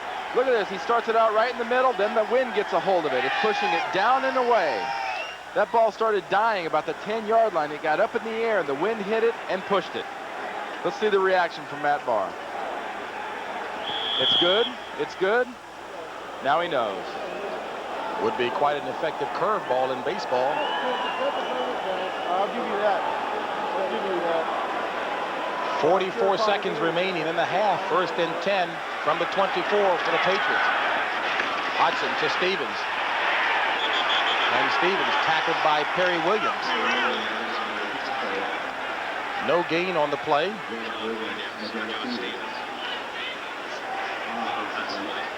If you're the New England Patriots right here, you get this half over, go in the locker room and pop some champagne, because this is the best half of football you've played all year long. But New England loses the ball as the Giants recover with 16 seconds remaining at the 25 of the Patriots. And just that quickly, as Gary Reasons recovers the fumble. Things like this are the reasons teams are 1-14 in the 15th week, and that's an exchange problem between the quarterback and the center in this critical a time. If anything, now is the time you guarantee that exchange, and veteran Gary Reason was right there to drop on it. And give Leonard Marshall the credit using his 285 listed pounds anyway, knocking Hodgson out of the way at only 195 to free up the ball for Reasons. 1st and 10 from the 25 of New England. 16 seconds. Time for at least 2 good shots into the end zone. And the Giants with 3 timeouts remaining. Hostetler rolling right. Incomplete, intended receiver Mark Ingram. 12 seconds remaining in the half. Second down and 10 for the Giants offense. Well, Bill Parcells was quite honest in saying coming into this game today, this is not the kind of game we can get good headlines from. If we win big, we will have been expected to win. If we lose, they'll say, well, we weren't fired up for this and we're going to the playoffs anyway. For them, a close victory, as far as the press is concerned, will be a loss in the newspapers in New York. It'll be treated like a loss. Well, the Giants burn off one of their 3 timeouts, left with 2. And Matt Barr looking to get another opportunity. Is proud to sponsor the New England Patriots this season. And make the proper adjustments given the wind blowing. $10 with a mail-in rebate. And with a 7-step drop-back type of a pass, the Giants only have time now for one more play before that field goal, so they must spend that play either in the end zone or on a quick crossing pattern that opens up across the field and lets one of the wide receivers use their athletic ability to get into the end zone.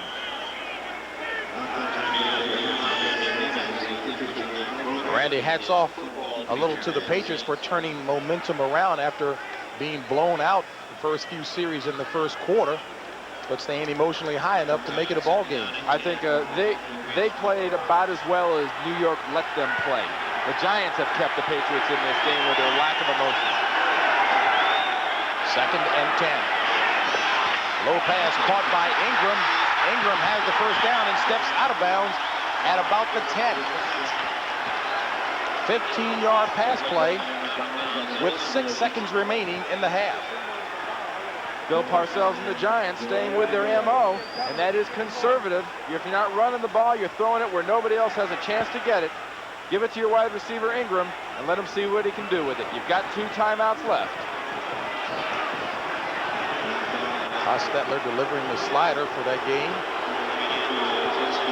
And Matt Barr will come on to attempt the field goal with 6 seconds remaining.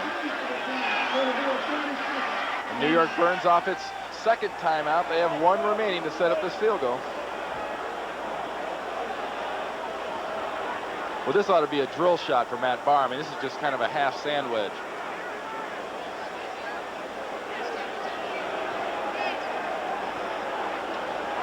There's the LT. I think LT's over there with Bill Parcells discussing their options.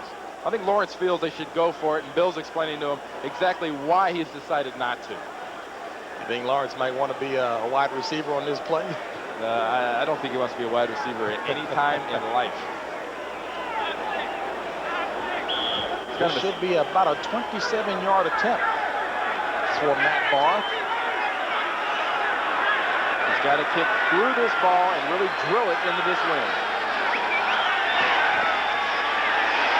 And he does.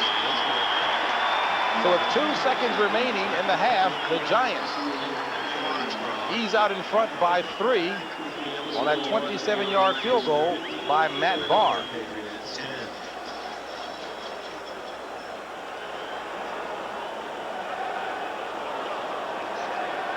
And don't forget, coming up next, Greg and Terry in the studio with NFL halftime, and following them will be the doubleheader game, Detroit and Seattle. Seattle still with a shot at the playoffs, but they need some help, Randy. They need some help. They need a loss by Cincinnati or a loss by Houston, and they need to beat Detroit to get into the playoffs. And the NFL's second leading rusher will be at work, Barry Sanders, in that game, Detroit and Seattle. Makes no difference what kind of surface Barry Sanders runs on. He's effective. Well, it's not really a home field advantage for Seattle anyway. Detroit's used to playing indoors in front of a loud crowd. They'll be indoors in front of a loud crowd in Seattle. The run and shoot is not affected that much by crowd noise and audibles, because there are no audibles. And that Detroit Lion team, as they proved last week when they knocked Green Bay out of the playoffs, is a team that surges hard and late in the year. Matt Barr kick this one off with 2 seconds remaining. And a tricky kick by Matt Barr, and that'll do it for the first half. So the Giants, on the strength of a 27-yard field goal by Matt Barr, move out in front by 3 at the half.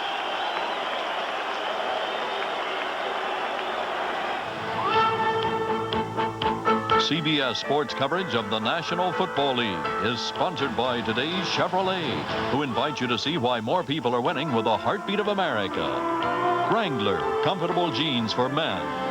And by Miller Genuine Draft, with a reminder to please think when you drink this holiday season.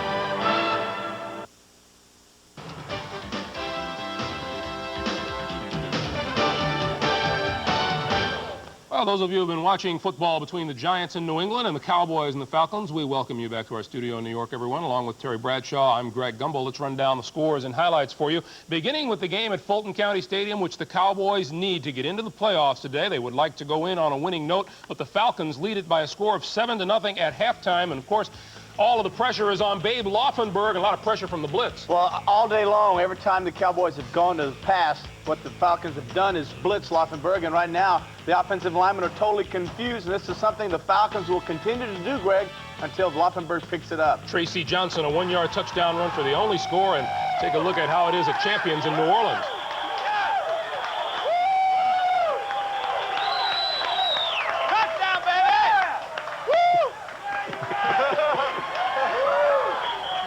Tommy Barnhart, John Forcade, and Morton Anderson looking on. The biggest Falcons fans in the world right about now, aren't they?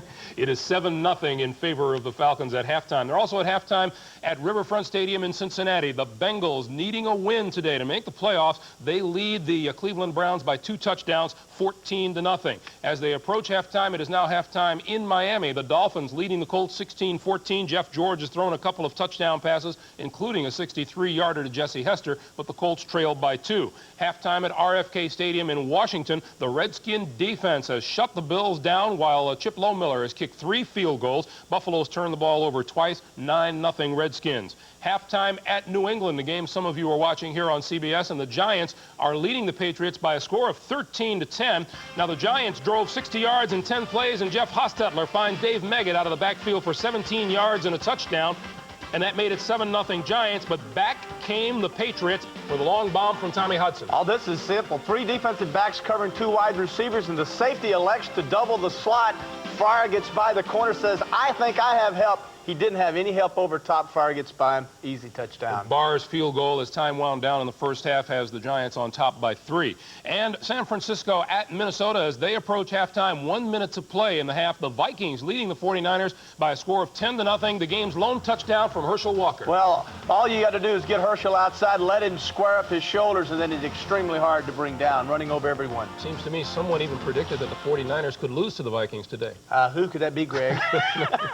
We'll remind you, this is a doubleheader day of NFL action here on CBS. Coming up in our late games, some of you will see the Green Bay Packers play the Denver Broncos. Most will see the Detroit Lions play the Seattle Seahawks. And Seattle remains alive for the final AFC wildcard. With more on this matchup, we go to Vern Lundquist in the Emerald City. The Seattle Seahawks can qualify as the third AFC wildcard team, but first a couple of things have to happen. They must beat the guys who will wear these uniforms, the Detroit Lions, and then sit back and hope that Pittsburgh defeats Houston tonight. So how does Chuck Knox approach this game? Well, our posture is we have to have a fine focus on the things that we have control over. The only thing we have control over is an opportunity against the Detroit Lions. And certainly Barry Sanders will be a guy that we have to be concerned about. I think he's the best running back in the National Football League at this point. And how concerned are the Seahawks about Barry Sanders? Well, every NFL team has a locker room bulletin board. In Seattle's, every item concerns Barry Sanders. I'm able to see and use my peripheral vision, where a lot of guys are who tend to be more of what they call a straight-ahead runner, who has his focus on just one set target. And I think I'm looking more a lot of times to make people miss and maybe the easy way out or to try to run around someone. So I'm trying to just utilize my options instead of just picking one set thing and sticking with that. Barry Sanders is going for the NFL rushing title this afternoon. Last night, John Madden, who joins me for the broadcast, said Sanders is the best running back he's never seen in person. He gets his first chance today. Now let's go back to New York. All right, Vern, and Seattle can also clinch a wild card if the Seahawks win and Cleveland upsets Cincinnati. And the NFL Today on CBS will continue after this word from your local station.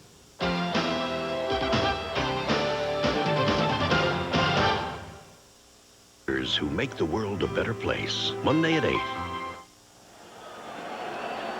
Back here in Foxborough, and the massacre we were talking about at the top of the show has not developed. Giants leading the Patriots by only 3. James Brown along with Randy Carlson.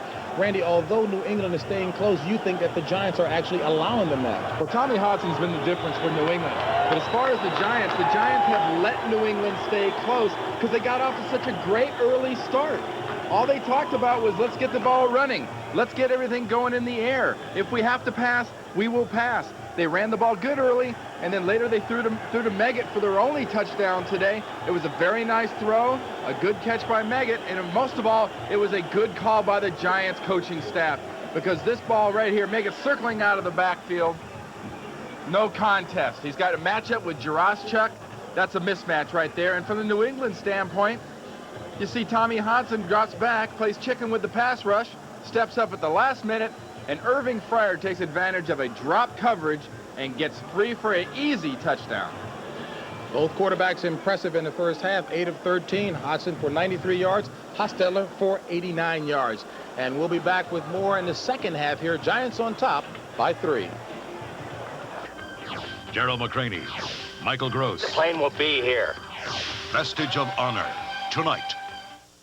Now it's time for a hero. Trouble breaks out, people still turn to you. It's time for Lee Horsley, a hero for the 90s. Guns of Paradise, Friday.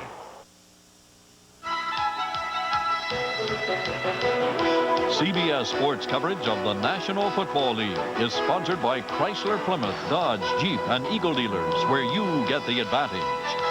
Allstate, for your home, auto, life, and business insurance, you're in good hands with Allstate. And by Bud Light, everything else is just a light. Sutherland Square here in beautiful Foxborough, Massachusetts. A beautiful New England town indeed. And a good afternoon for football here at Foxborough Stadium. Giants on top of the Patriots 13-10 as we get set to start the third quarter. As you take a look at the stats with the win, Randy. With the win, look at the difference right here we're going to see coming up on the next stat when you're going into the win. Only 3 points, and those 3 points were only scored because of a fumbled snap between Tommy Hodson and center Villa. We talked earlier about Andre Tippett having a Pro Bowl year. Look at the difference between what he's done so far today and what Lawrence Taylor has done so far today. Giants set to receive the second half kickoff. as David Meggett takes it 1 foot in the end zone across the 10 and run out of bounds at about the 23-yard line by Mickey Washington. So the Giants with a little better field position than the last 2 times will start from their own 23. And the Giants, who started off so strong, scoring on their first 2 possessions of the game, waned a bit and lead it 13-10.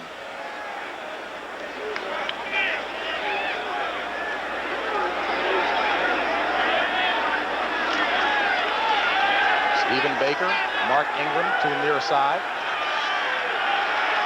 Anderson, the lone back. And Ronnie Lepet back in for the Patriots, suffering with a neck burner. And Anderson trying to churn his way for a couple of yards. And picks up 3 in the process. Will bring up a 2nd and 7. We saw Ronnie Lepet earlier leaving the field under his own power. And we talked about the year that Andre Tippett has had and what a tough year it's been, losing and going through all the bad situations here in New England. But James, you had a little conversation with Lepet about how extra tough it's been this year for Ronnie Lepet. Losing will do that. And his father passed away earlier this year down in Florida. I'm sorry, that was Fred Marion, not Ronnie Lepet. 2nd and 7, ball at the 26. Ingram in motion. Play action. Hostetler has to get rid of it quickly, throwing in the direction of Mark Bavaro, but he had to get rid of it quickly as Brent Williams was right on top of him. And the New England defense picks up right where they left off in the first half, and that's putting pressure on Hostetler, and he's ending up the plays on his back. We'll bring up a 3rd and 7. Randy, you know, so often we hear, as you take a look at Eric Moore, who left the game with a sprained ankle, may not come back. Neck burner sounds really bad. How bad is it? It's a pinched nerve. It's something offensive. That's why Eric Moore is wearing that neck roll. It's because of neck burner. Linemen get them all the time and don't miss a play. DB's running back, they could miss whole halves, whole games with those. 6 defensive backs in on 3rd and 7, and it's complete. Hostetler finds Mark Bavaro, but he's going to be shy about a half a yard of what was needed for the first down. Junior Robinson on the stop. Let's watch this from the ground level. Hostetler standing in there strong, trying to ignore whatever pass rush he has been getting. Bavaro right here is just short. He's counting on being able to get that first down. Once he turns around, Marion doesn't give him the chance. Let's see where they spot the ball, and it looks to be still shy of what's needed for the first down, but the all-important spot.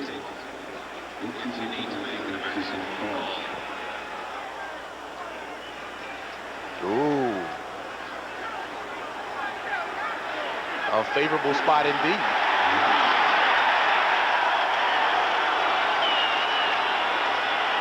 Well, certainly many viewers out there, whenever they think of New York Giants and announcers, they think of Pat Summerall. And on behalf of all of us from CBS, we'd certainly like to wish Pat Summerall a speedy recovery. We understand he is at home resting comfortably. And we'd like to see him back in action very soon. Pat Summerall. Giants definitely got a break right there on that spot. That was a terrible spot by the officials, because Bavaro, in my opinion, was clearly short of the first down. About a half yard when he was first hit. 1st and 10. Anderson. And Anderson driving hard. 4 yards gained on the play. Will bring up actually about 6 yards. He ran pretty good on that play looking at the spot. So that'll bring up a 2nd and 4. So Otis Anderson getting his legs in playoff shape.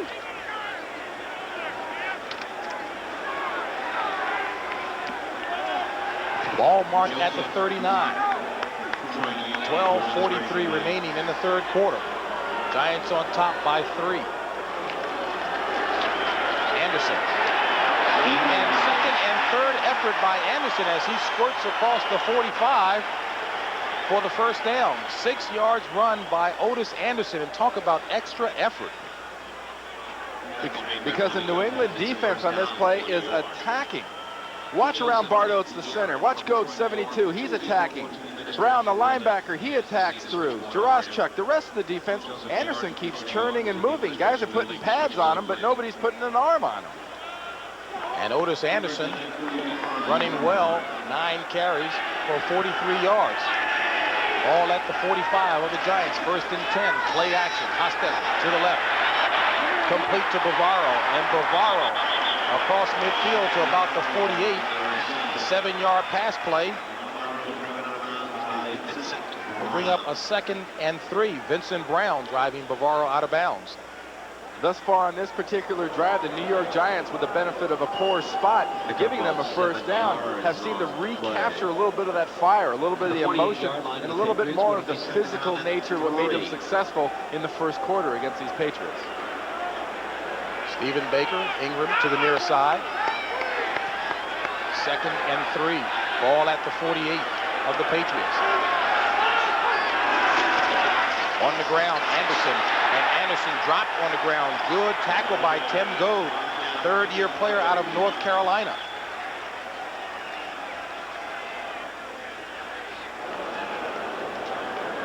And the New England Patriot defense we keep mentioning is attacking and running. Now watch over here on this side of the defense. Watch what this defense does to the New York Giants. They're trying to position, but they're twisting and they're stunning and they're blitzing. And Goad comes free. There's no one that can block him because he's running behind his own guys. Goad, a shot putter as well in college. Good track athlete. 3rd and 3. Ball at the 49. Fans cheering the sun coming out here in Foxborough. Hostetler going up top. Incomplete. Good defensive work by Maurice Hurst as he was defending Steve Baker. Maurice Hurst was extremely lucky at the very end of that play. He turned around and looked back for the ball. There was plenty of contact between Baker and Hurst just does turn back. Now watch this. Remember, after 5 yards, you can't touch him. He's not looking. He's bumping. Now he looks back just as he puts his arm on Baker. Good timing. Does he agree? You think he wants pass interference right here or what? Sean Landeta on to punt. Irving Fryar back at his own 10 for the Patriots. Landeta, excellent punt. And gets a favorable roll. Often corner type punt that picks up a few extra bounces and turns into a 43-yard punt. And the Patriots will operate deep in their own territory. Bill Parcells taking a look at his squad, having pinned the Patriots back at their own 5. New England will attempt 1st and 10 from the 5. And this is Parcells' style of football. If you don't score, you get your punter to effectively pin the other team back, you stop them, and then you score. Stevens. And John Stevens with the strong run up near the 10. Now coming into this game, we showed on NFL Today the Parcells wish list.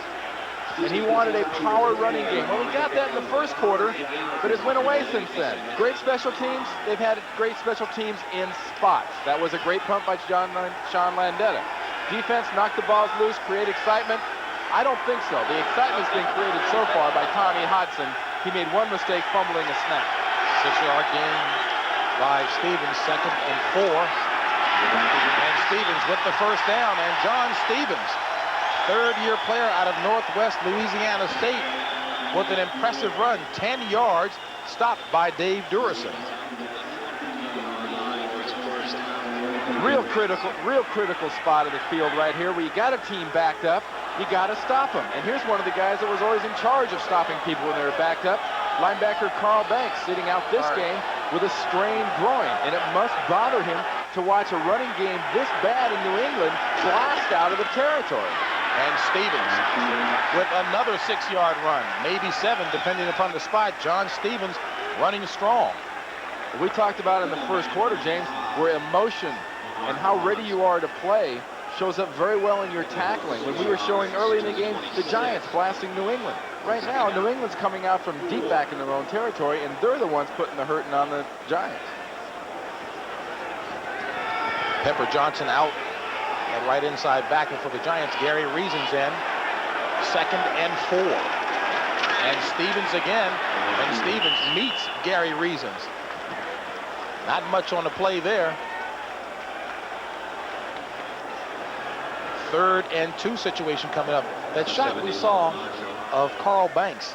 Interesting story what happened at the top of the game when Banks realized he wasn't going to play and Rader was going to be in his place. Oh, exactly. Steve Diassi, the inside linebacker, comes up to me and says, hey, you know, Carl Banks ain't active. I said, yes, so what? He says, Rader is somewhere here in the stadium. They can't find him. He's been inactive for 14 of the 16 weeks, and they were paging him over the PA system. Hodgson throws it incomplete. Intended receiver was Zeke Mowat. Well, they finally found Rader. I think he might have been out munching. Big Tom Rader, 6'7", 290 in his 3rd year out of Notre Dame. Probably pulled him off a tailgate party. Said, excuse me, but you must work today. That was kind of interesting how they were paging him. I thought they were paging a fan. I tell you, Diassi had fun with it. He was laughing. Meggett back for the Giants to receive this Brian Hansen punt.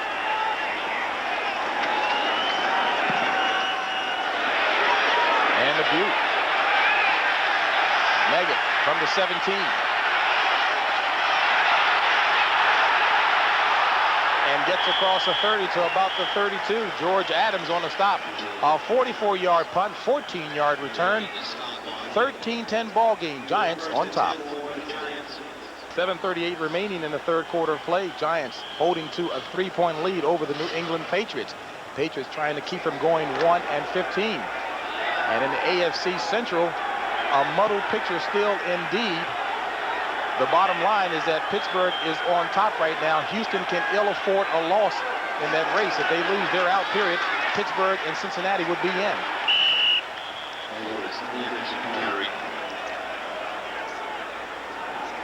And I guess if we were to test people on that one, they would say, well, hey, that went by a little quicker. Maybe we'll call on the ace pupil, Randy.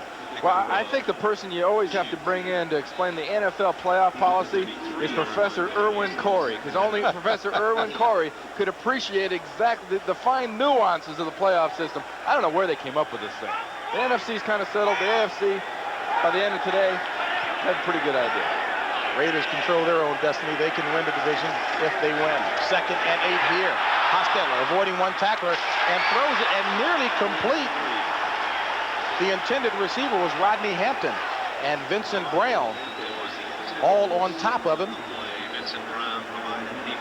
And Brent Williams provided the pressure on the quarterback. That was a very nice play by Vincent Brown, knocking that ball away, because Hostetler evaded Williams' rush and just lobbed that sort of like a little grenade launch over the edge. Was going to go right in there and drop it in, and Brown knocked it away just in time. Vincent Brown, 3rd-year player out of Mississippi Valley State, a school you know a little bit about. Well, they put out a pretty good wide receiver a few years back. I think he wears number 80 now for the 49ers, a guy named Rice. 3rd and 8. Hostetler has the first down. And more up near midfield. Junior Robinson tackling Hostetler up near the 47. A 16-yard scamper for Jeff Hostetler. 5 carries for 48 yards on the day by Hostetler. Now, sometimes coaches will call quarterback draws when they want their quarterback to run. Here, the Giants were trying crossing patterns. No one popped free and came open, and Hostetler just had to run. Watch this thing right there. Did you see that? The way he landed? He tucked and landed on his back. That protects his shoulders. Look at Stephen Baker. Look at him blocking on Hurst, number 37. Wide receivers are kind of like, they're nuisances, like little gnats. All 160 pounds of them. Hampton on the ground. And Hampton across midfield to about the 48. Well, some doings between Dallas and Atlanta. Let's check back in with Greg Gumbel. JV, the Cowboys trying to operate from their 1-yard line. Watch Tim Green penetrate and rack up Emmitt Smith for the safety. That makes it a 16-0 Falcons lead. And down in New Orleans, the Saints are celebrating. They could cash in on a Cowboy loss with a win over the Rams tomorrow night, James. All right, Greg, and you said it. They've got to cash in, though. If the Cowboys lose, Rams have got to lose to the Saints in order for the Saints to be in it. Hostetler on 2nd down and is dropped. 3rd sack of the afternoon for the Patriots. Tim Goad, along with Andre Tippett, will share the sack. You got to give most of the credit to that man right there, Andre Tippett. He came smoking up on Hostetler, just did overrun him, got a little piece of cloth and managed to stay in on the tackle. Watch this. Bardos is trying to block on Goad. Goad's getting away, and nobody, except for Maurice Carthon, who was thinking about it, is trying to block Andre Tippett. A loss of 8 on a play, 3rd and 15, and Tippett certainly did have him in the grasp ahead of time, so it should be his 4th sack of the year. Andre Tippett, a martial arts expert. 3rd down situation, and overthrows Meggett. As you take a look, the face of Lawrence Taylor says it all. That speaks volumes about the attitude and the emotion right now of the New York Giants. Kind of like, so? I mean, Hostetler looks shaken. He looks really kind of bothered by the New England defense right now. And he had Brent Williams all up in his face, all 6'4", 275 pounds of him. And yet another Patriot down on the turf. Sponsored by Seal Test. Don't know if it's Tim Goad or not. Atlanta Falcons 16. And Randy, you mentioned this surface is no fun to play on at all.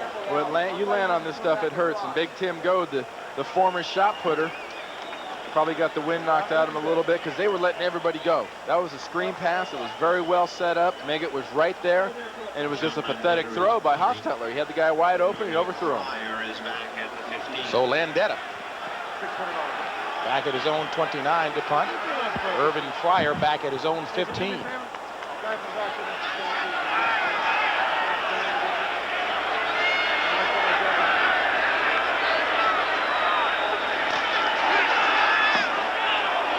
Lowen pushes Fryer back to his own 10. And Fryer gets back to the 15. A 46-yard punt, 6-yard return. Patriots ball when we come back. Number 4, Miami. Number 3, Texas. 2 powers gunning for the national championship, the Mobile Cotton Bowl Classic. Happy New Year. That should be a good one indeed coming Tuesday, but up next also should be a decent one. Detroit and Seattle. Barry Sanders battling against the Seattle Seahawks, and the Seahawks playoff hopes still alive. Everybody talks about that exciting run and shoot offense for Detroit. I love watching that defense. Mike Kofer, you got Spielman at middle linebacker, you got Jerry Ball at nose guard, you got Blades at safety. That is a tough, aggressive defense that Detroit puts on the field. 4:40 remaining in the 3rd quarter of play. Giants on top, 13-10. This is John Stevens, and Stevens blasting nicely off right guard. 4 yards picked up on the play. Will bring up a 2nd and 6.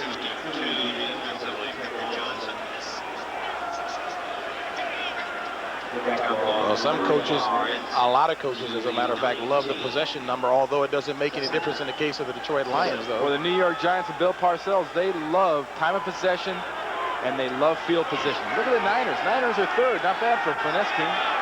Short passing game. 2nd and 6. Stevens. 2, maybe 3. Defensively, number 99, Steve Leach. William Roberts looks about as excited about this game as the rest of his Giant teammates today here in Foxborough. The Giants right now, offensively and defensively, are playing with relative lack of emotion. It's almost like a preseason game attitude for the Giants. And New England is trying to pull this one off. 3rd and 3. 4 wide receivers. Stevens, the ball carrier. Stevens with the first down and more. Loses the ball. And the official pointing down at the ground saying down by contact. So it will remain New England ball and first down at about the 36. A 12-yard run by John Stevens. And boy, look at him getting up slow. Randy, that carpet does not have much cushion up under it at all. They say it's glue. It has no cushion. Now, what we have to see, is he down when this ball comes out? He's running here. Now, is the ball coming out? He's going down. He's going down. That's out. Oh, that is close. That is very close. The Patriots better run the play quickly, and they do. Hodson complete to Marv Cook, and Cook up about 2 yards shy of the first down marker. 7 yards gained on the play, and smartly Hodson got the crew up there and ran that play quickly because that was a fumble.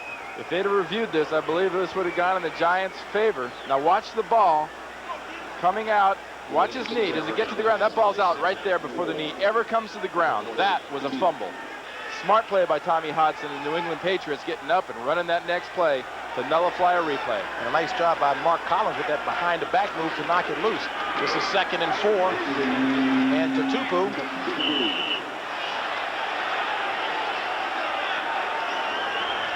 Well, Randy, we were just told by our producer, Bob Monsbach, that the play was ruled a fumble and that the Patriots had recovered the ball.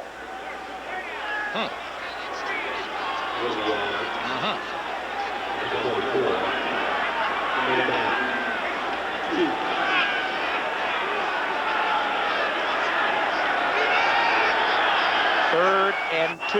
Ball at the 44. Tutupu, the lone back. Trips formation. Tutupu, the ball carrier. And his second effort gives him the first down. Myron Guyton on the stop.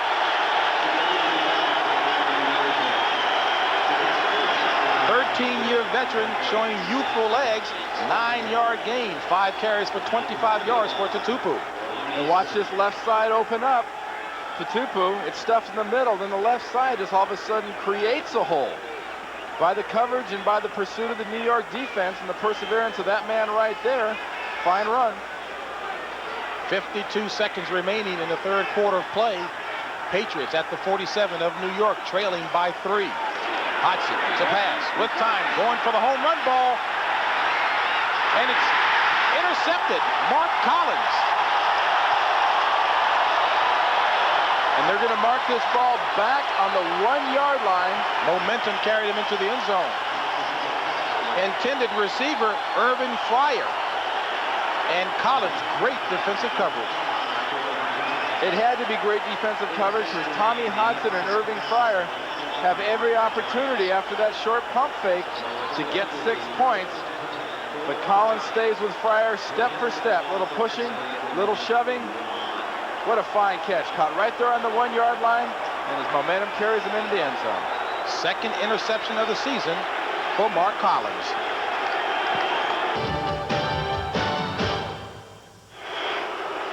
$60,410 on hand, largest crowd since November of 1988.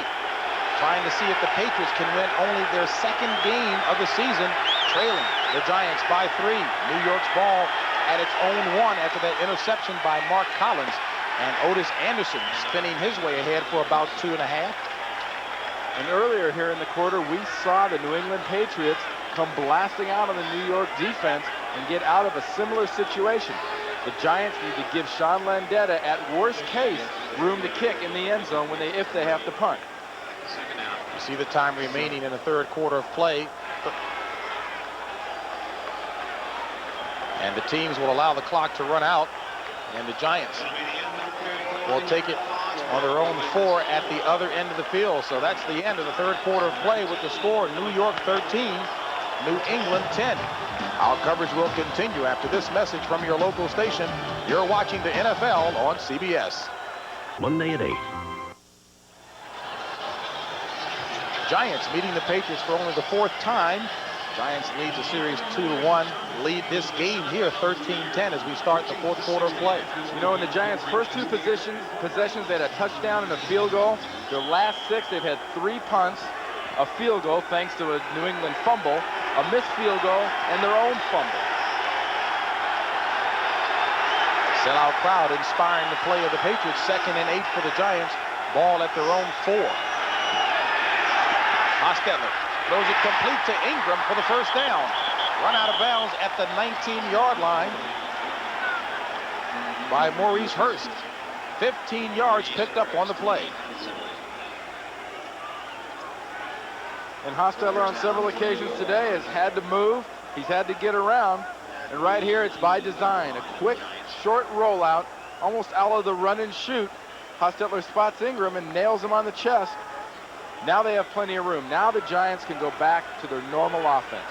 Sideline camera work can be dangerous. Hostetler with a bit more breathing room. 1st and 10 from the 19. Anderson. 1st down. And an extra 7.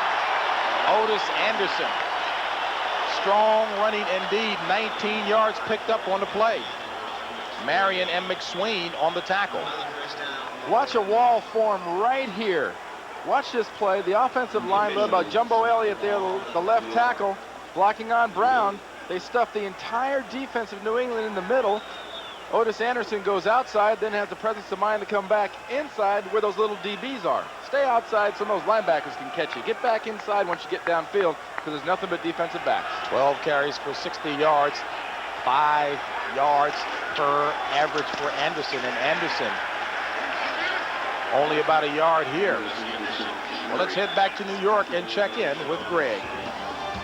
Hey, JB, in Atlanta, Ken Willis missed a 34-yard field goal earlier. He misses from 33. This time, the Cowboys not exactly grabbing the playoff bull by the horns. It's 16-0 Falcons in the 3rd, James. All right, Greg, and the only rookie free agent on the Cowboys, Willis.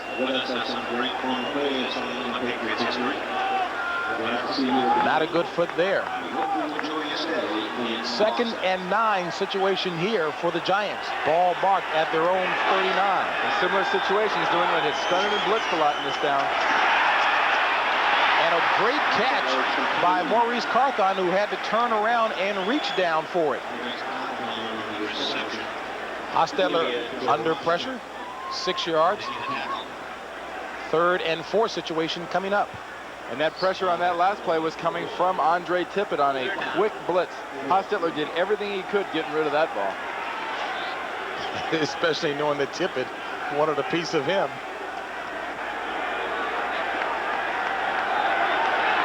This is an opportunity for a time-consuming drive by the New York Giants. Takes a lot of time off the clock and kill the Patriots. On 3rd and 4, Hostetler. Incomplete. Intended receiver Stephen Baker. And Baker had Maurice Hurst all over top of him.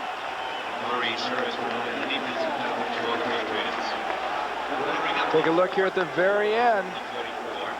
Ooh, right off the chest, right off the face, through the hands. Baker should have had that one. Well, Randy, you mentioned something quite candidly about how the Patriots certainly want to look good on tape today for the new bosses coming in next season, specifically the CEO.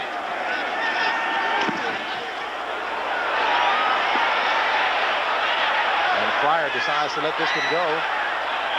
So New England will take over at its own 20, a 56-yard punt, touchback.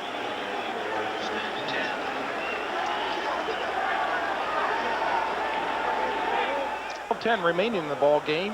Patriots trailing by just 3 to the New England, make that the New York Giants. And Randy, you mentioned before it was important for these Patriots to play well because they've got to think about security for next season. You know, Bill Walsh told us an interesting thing when I was in San Francisco back in 1979 when he first got there. Got us in a team meeting and said, in case you haven't noticed, you're on the worst team in football. If you can't play here, you can't play anywhere. These guys today from New England are trying to prove to either their new boss next year, Sam Jankovic, or wherever it is they end up next year, that they can play football in the NFL. They've also got a sellout crowd here to try and impress with the fact that they ought to be a bit more supported next year. Take a look, Giants on top 13-10. Jeff Hostetler, 12 of 22 for 123 yards, and New York controlling the ball on the ground by and large. 1st and 10 from the 20. Tommy Hodgson throws it in the direction of John Stevens, incomplete. Lawrence Taylor with the footsteps with Stevens. Little friendly nudging there by Lawrence Taylor on Stevens, but that ball was totally uncatchable. Would have been a real stretch to try to throw a flag on that. Is there a such thing as a friendly nudge from LT? Well, with the press he's been getting lately in New York, they're talking about him slowing down and losing a step and not quite being as dominant. That's got a little bit to do with it. I think he's also had the luxury of having better defensive players playing with him. Stevens turns the corner and run out of bounds at about the 25. Everson Walls running them out of bounds. Just to follow up on that a little bit with Lawrence Taylor, you know, when he first came in the league in 81, 82, 83, he didn't have a whole lot of support crew around him. He had Harry Carson at linebacker, but outside of that, the guys with him weren't that great. Now on the other side, he's got Carl Banks playing very well. He's got Pepper Johnson playing inside very well. He's got a defensive backfield that's really molded and started to play well. It is not necessary for Lawrence Taylor to be the ultimate force on every single play anymore. Hasn't lost his intensity. 3 of 8 third down conversions for the Patriots. This is 3rd and 5 from the 25. Hodgson. Incomplete. Intended receiver Marv Cook. So make it 3 of 9 on 3rd down conversions. Tommy Hodgson, 1 of 5 for 6 yards and 1 interception in this half. So a noticeable decided slip here in the second half on a part of Tommy Hodgson. That's one thing you always see with a young quarterback. They either have incredibly impressive first halves and fall off in the second half, or it seems they have terrible first halves and then go crazy in the second half. We watched Troy Aikman earlier this year go like 12 of 12 in the second half and have a great game. Why do you think that is? I think it's concentration. They don't have the mindset for an entire 60-minute game yet. Hansen punting for the Patriots. And Megan of the Giants move back to the 28. Across the 40 to about the 42-yard line, stopped by Ilya Jarashchuk. A 47-yard punt, 13-yard return. Giants ball when we come back. CBS Sports coverage of the National Football League is sponsored by McDonald's. You know the one, it's McDonald's for food, folks, and fun. Toshiba Copiers. Before your copier gets the best of you, get a better copier. And by Tots, the premium choice. 13-10 score here, and coming up on Monday, the John Hancock Bowl, Michigan State and USC, and then on Tuesday, of course, Texas and Miami in the Cotton Bowl. And that ought to be an exciting game. I mentioned earlier, David McWilliams and surprising University of Texas Longhorns really surprised a lot of people in the Southwest Conference this year. In Miami, you couldn't ask for a better team to watch, just to sit down and watch on TV. They're exciting. They've got a flashy defense. They've got an offense that can score on any play. And of course, Tuesday's game will have some bearing on the national championship. 1st and 10 for the Giants. Ball at their own 41, 11-17 remaining. Hampton. And Hampton brought down by Rod McSwain. Rodney Hampton running hard. Only 3 yards picked up on a play will bring up a 2nd and 7.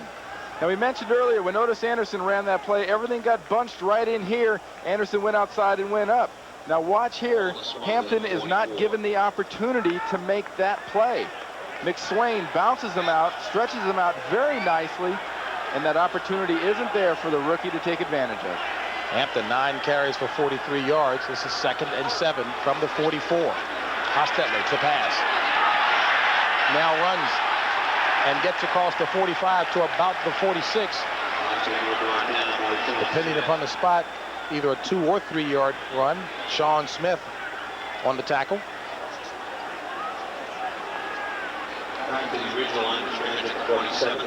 We'll bring up a 3rd and 4. Hostetler 6 carries for 52 yards. Only 309 no-shows today. As I mentioned, the 2nd largest crowd since November 6, 1988. But 2/3 of these fans are Giants fans, and they're here to see this team right here, which if they drove very far today to see this game, it'd be kind of a disappointing drive back for the effort. Stacy Robinson, the 3rd wide receiver, in for the Giants. Incomplete. Intended receiver David Meggett. Hostetler hit the turf with that pass. So the Giants will punt it away. Coming into this game today, I think that Hostetler and the Giants didn't know who half these guys in the defense were for the New England Patriots. Every time Hostetler gets hit by Godin, hit by Williams, and hit by Smith, he keeps looking around like, who are these guys? He's finding out. Landetta to punt to Irving Fryer.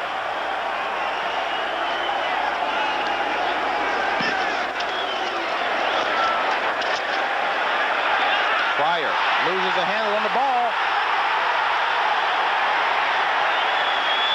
No signal yet. And it is New England ball, a 46-yard punt. And Fryer really escapes a big miscue there, recovering that mishandled ball. He mishandles. He muffs this punt. It goes right through his arms. Look at him. Comedy of errors. Irving, you better get on that ball, or you can get in your car in the parking lot and head home a little bit early for your off-season.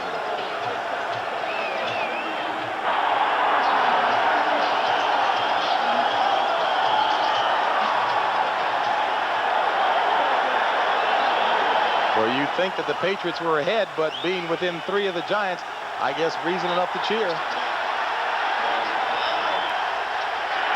First and 10 from the 5.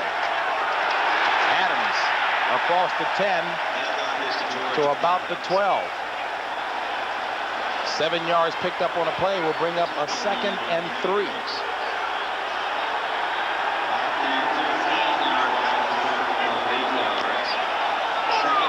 And it looks like the Falcons will dash the hopes of Dallas. But Dallas needs the Saints to lose tomorrow in order to be in. Cincinnati tied with Cleveland at 14. Cincinnati must win that game. On 2nd and 2. First down and big yardage by George Adams and flags everywhere. Everson Walls on the tackle. Maybe a face mask, Randy. Oh, it's got to be a face mask on a tackle like that. It's a little bit of a help to the defender to help drag a guy like Adams down.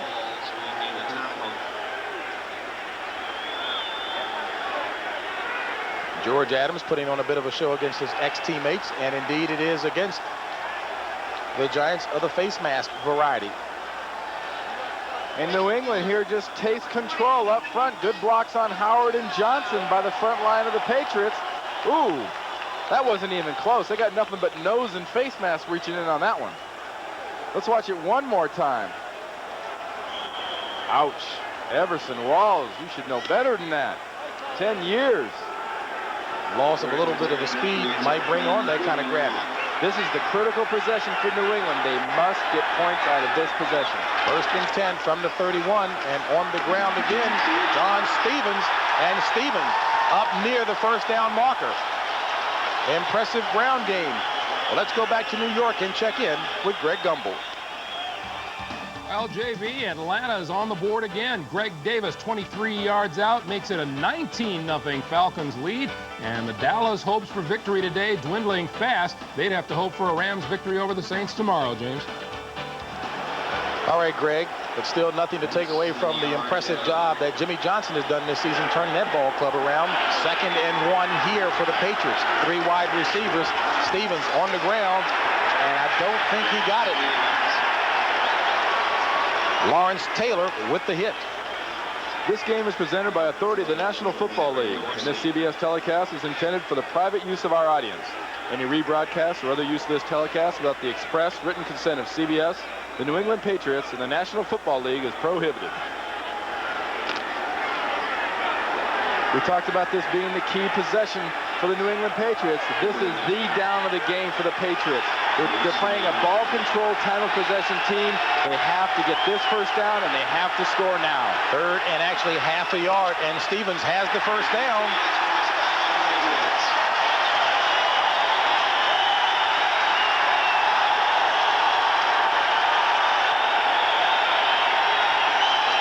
Stevens is a very emotional back. You look at Stevens, he starts jumping up off of piles like that and shoving his fist up in the air and jumping up and down. Watch out for this guy when he starts getting excited. When he's emotional, he runs at his best. And this is nothing but will and want to by Stevens. He's stepping over piles. People are taking shots at his legs. 16 carries for 74 yards, 17 carries, and a loss on a play of about a yard. So we'll take it down to 75 yards now. Lawrence Taylor. And of course, he also runs at his best when the guys in front of him are excited about what they're doing and don't let people gang tackle them.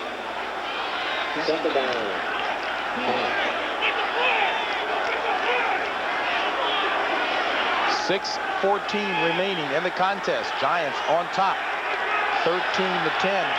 Both teams full complement of timeouts remaining, 3 apiece. 2nd and 9. Hodgson to pass.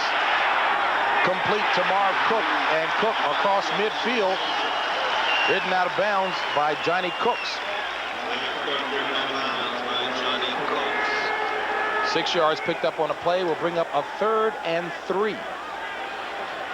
Something we haven't seen out of the Patriots so far today, James, has been them taking advantage of crossing patterns, trying to get either underneath or just behind these New York linebackers. These linebackers on the inside for New York are very good at run protection. But as far as pass coverage and getting back and being a threat for interceptions, they're not quite as good. Renee Thompson, Perry Williams, 6 DBs for the Giants, and Stevens. Second effort gives him the first down. Myron Guyton and Perry Williams on the tackle. 6 yards picked up by John Stevens.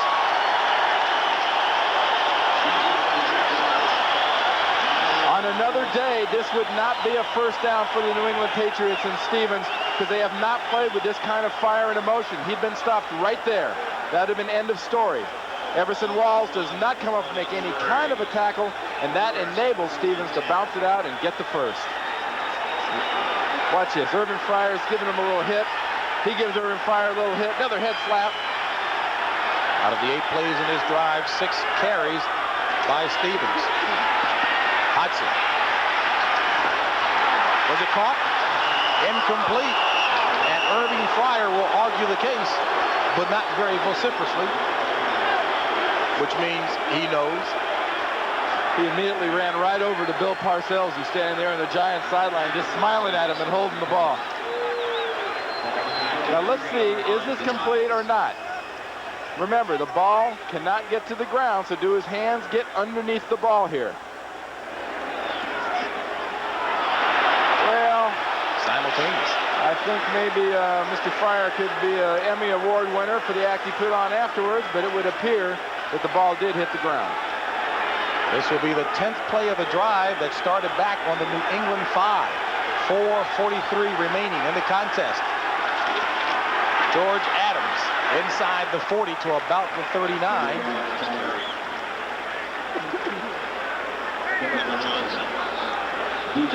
Adams' run will bring up a 3rd and 5 for the Patriots. Pepper Johnson on the tackle.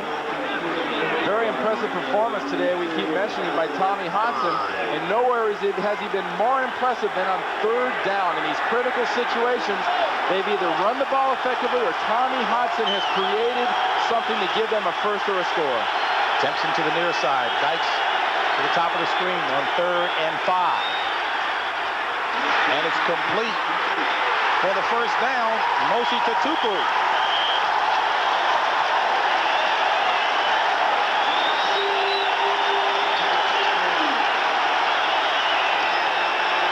Six yards picked up on a play, 3:46 and counting on the clock. Winning style and winning emotion is not something you turn on like a water spigot. The Giants can't just turn this on and say, hey, we're the Giants, we're NFC East champs. They can't do that to us. Somebody had better tell the New England Patriots, because Tatupu, Stevens, and the rest are fighting tooth and nail. And George Adams trying to pick up maybe a hard-fought yard on that drive. 3:16 remaining. 2nd and 9 coming up for the Patriots. Ball marked at the 31. Both teams 3 timeouts remaining. And Tommy Hodgson, who has spent a fair amount of time on the telephone this season talking with ex-LSU coach Mike Archer, looking impressive in the last several minutes. And he needs to get a first down here to get in realistic field goal range for Starowski going into this win. Right now it would be a 47-yarder. 2nd and 9. Hodgson to Fryer, complete. Forward progress at about the 25. Will be about 3.5 yards shy of the first down. Mark Collins on the stop.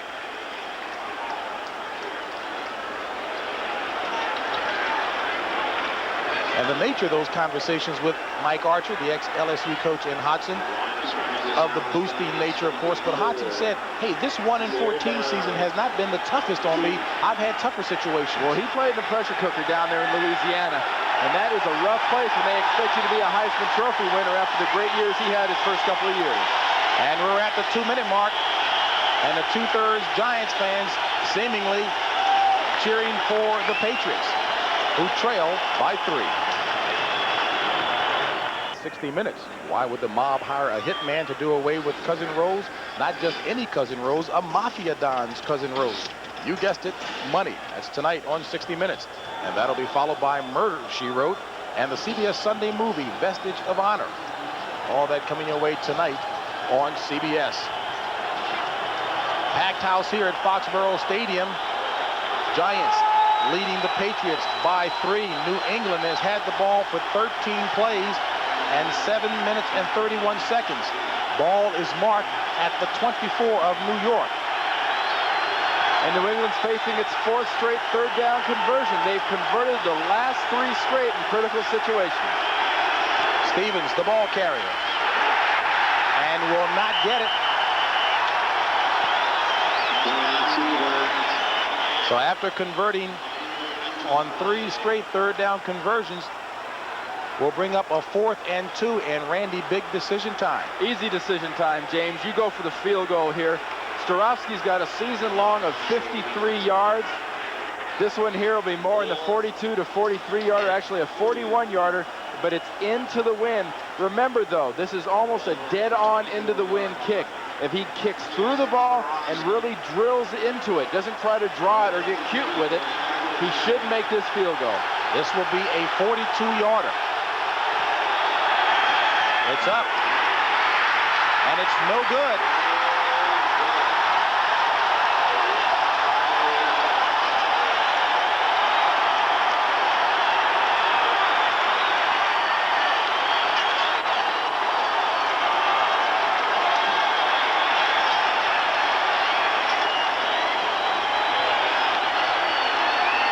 And how quickly they turn, as these fans are now once again Giants fans. And here's why. Starofsky, this thing never had a chance. He yanked this thing right from the very beginning. That ball did almost the exact same thing that Barrs did earlier, except at least Barrs started his out in the middle. His had a chance. Starofsky's never did. And here's Rod Rust's reaction. And it's been that kind of a season for Rod Rust. Ever so close on a number of occasions. New England had burned off 8 minutes off the clock. Came up scoreless. And Otis Anderson keeping it on the ground for a couple.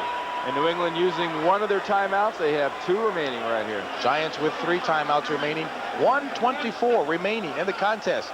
New York holding to a 3-point edge over the New England Patriots. New England could stop the Giants here using all their timeouts and get the ball back, but it will be with very little time left on the clock and a rookie quarterback put in a real tough situation against a top-notch defense. And don't forget, coming up at the conclusion of this game, Detroit and Seattle. The Lions and Barry Sanders against the Seattle Seahawks. Seattle still dreaming of playoff hopes. And if you looked about a month to 6 weeks down the line, back I should say, you would never have guessed that Seattle Seahawks would be in the position they were. They started out terrible. Remember in Chicago, I think it was, they were going to start with the run and shoot. Chuck Knox was going to experiment with it. It ended up being the choke and gag, I think they referred to it as. Chicago helped convince them to get out of it.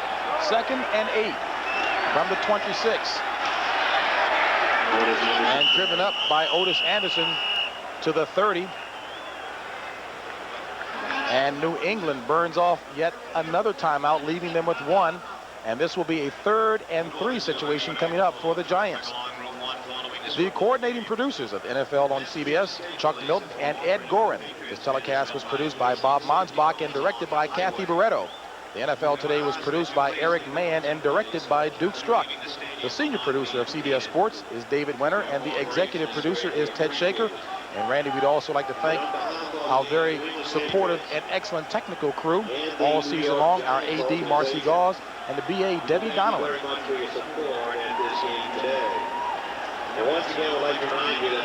And to set the stage for the second game coming your way this afternoon, Greg and Terry in the New York studio, NFL Today post-game show. And you'll get a chance to see Detroit and Seattle wage battle.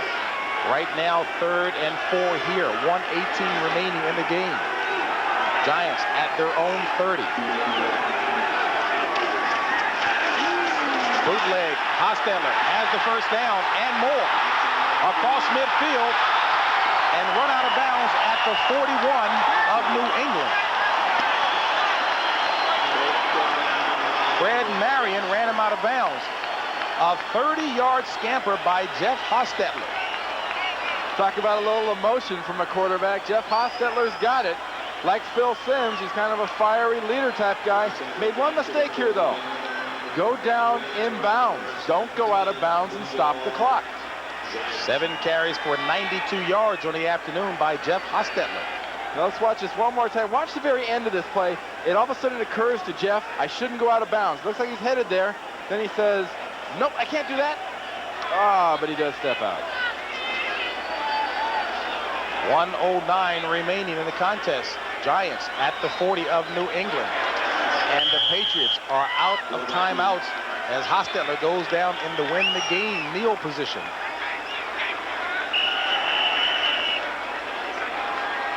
And correction, New England now has burned off its last timeout with 58 seconds remaining. Make it 2nd down and 10 from the 40. We'd also ask as you leave the stadium today, please drive safely. Well, now going into the next couple of weeks for the New York Giants and their coach Bill Parcells, he has announced publicly they're going to take Monday and Tuesday off. Then they'll work Wednesday, Thursday, Friday. Then they'll take next weekend off. This is a tough week coming up for the Giants. They have no one to really prepare for. They can assume who's going to win the wild card games. You're never really quite sure, so you end up preparing for 2 or 3 teams. For the New England Patriots, it's going to be a long offseason after an incredibly long regular season. Is there such a thing as a moral victory on the part of the Patriots having played as well as they did? I don't think so. Not at all. They almost played well. They've almost been playing well now for 17 weeks of the NFL schedule. They've had a lot of almosts here in New England. What they really need is they need a top-notch football person in this organization to take this thing by the throat and make this team a winner. They don't have that here. They also need some talent.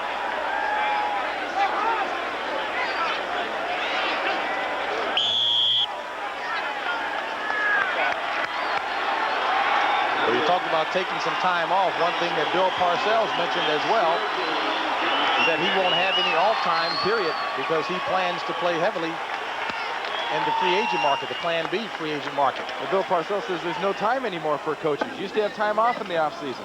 Now you're worried about Plan B starting February 1st because the Super Bowl's over. You're worried about Plan B right now, and that goes right up to the draft. So Jeff Hostetler and the Giants hold on for a 3-point victory over the Patriots. The final score, New York 13, New England 10. Our coverage will continue with the NFL Today postgame show. Greg and Terry will bring you up to date on all of today's scores and highlights. You're watching CBS Sports coverage of the National Football League. Massachusetts State Police cooperating with police management by placing safety goals along the highway. New Year's, marked by time, remembrance, and that traditional toast with Alka-Seltzer. Fast relief of heartburn with a headache from bidding the year too fond a farewell. Alka-Seltzer, the other holiday tradition. The Chevy Corsica has better aerodynamics than a Porsche 928 and a gas-charged independent front suspension, which helps you hold the road. Corsica also has a new user-friendly interior, which helps you hold the most important things. It's a very comforting way more people are winning with. The heartbeat of America, that's today's Chevrolet. And now it's easy to win with an efficient new Chevy Corsica. Painful sore throat and no Chloraseptic spray? That's okay. Chloraseptic lozenges actually work like the spray to penetrate nerve endings and stop pain fast.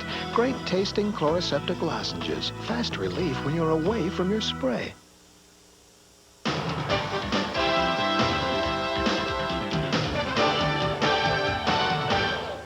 welcome back to New York, everyone. Greg Gumbel along with Terry Bradshaw. Those of you who watched the New York Giants beat the New England Patriots, not the most convincing victory in the world for the Giants, who are headed into postseason play. Well, you know, I think at this stage of the season, the last game before the playoffs, I'm not surprised that New England played as well as they did, and the game was as close as it was, even though I said, you know, it'd be a runaway. But Giants got in there. They'll end up with 13-3. Hey, second best. Well, they'll be tied with the 49ers if they upset the Vikings. Oh, well, coming up in our doubleheader game, you will see the Lions visiting the Seattle Seahawks at the Kingdome, except those of you in Boston. Seattle in the thick of the AFC wildcard playoff chase, and with more, let's go out to Vern Lundquist and John Madden in the Kingdome.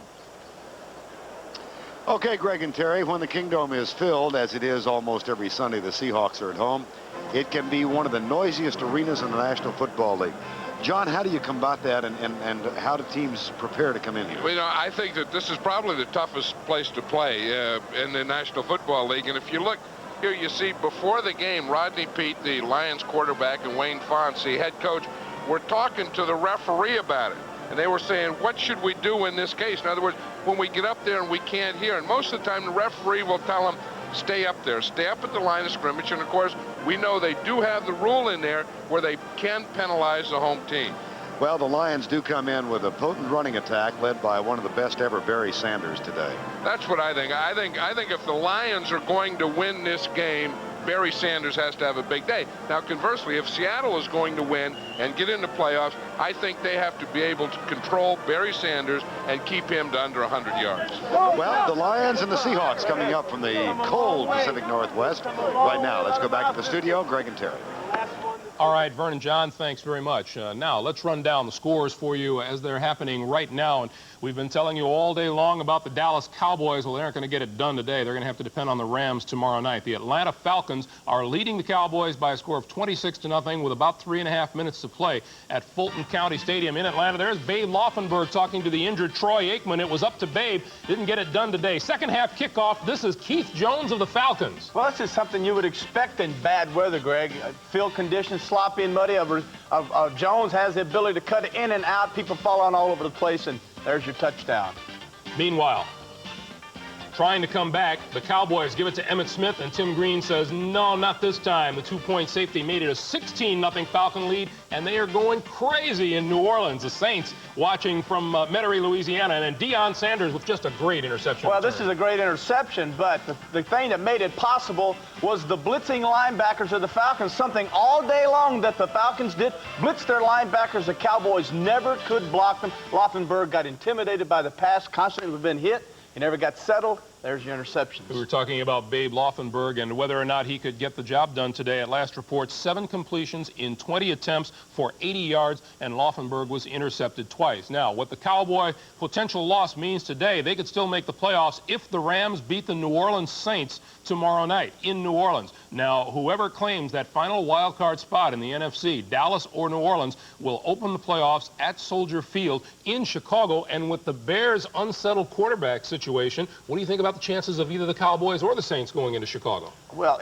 if either one of these teams go into and play the Bears with the decision having not been decided by Ditka upon who his quarterback was going to be until the very last moment, I would say the chances of a visiting team upsetting the Bears in Chicago.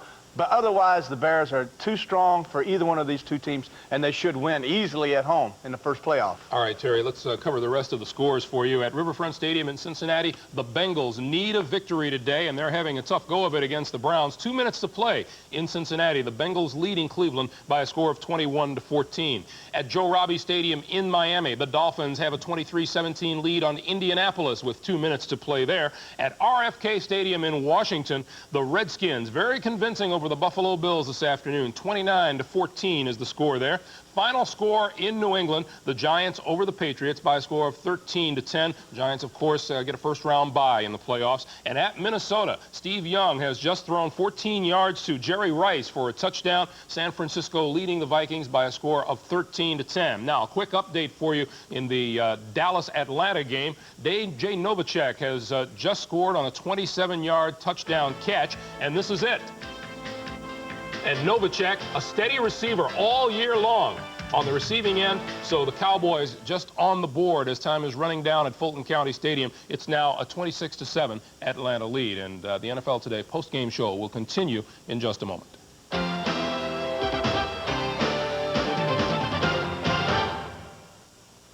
And now, from Toyotathon coast to coast, Johnny Bench. These phone lines are hot. Sales reports are pouring in on Corolla and Camry. And no wonder. Option package savings on Corolla are up to $1,000. Incentives are up to $1,300. And Camry? Option package savings up to $900 and incentives up to $1,500. Right, Squire? We agree here. Everybody's watching. Read this. See your Toyota dealer. Today.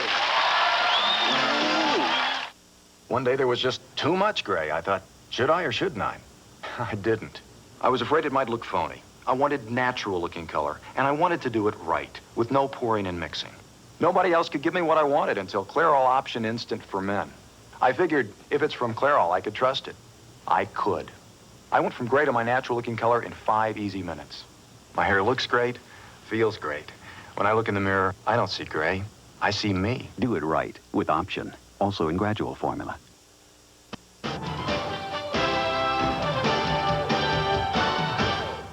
Welcome back, everyone. The New England Patriots gave it a mighty effort today, but fell 3 points shy of the New York Giants. Final score, the Giants 13 and New England 10. The Giants go on to the playoffs. They get a first-round bye. The Patriots will watch everything from their living rooms. Right now, let's send it back to Foxborough and two fine-looking gentlemen out there, James Brown and Randy Cross. All right, Greg, and I've got to jab a little fun at us. We thought that on paper this game looked like a massacre, but the games aren't played on paper. They're played on the field, and a close affair. Well, for 2 reasons, I think. Tommy Hodson and the Patriots were ready to play an emotional game today, and the Giants really weren't. The Giants were flat, and they were very unemotional. They're lucky to get out of here with a win. One of the big objectives that Bill Parcells had going into today's game was to try to get a little confidence for his quarterback, Jeff Hostetler, and we had an opportunity to talk with the star of the game just a few minutes ago.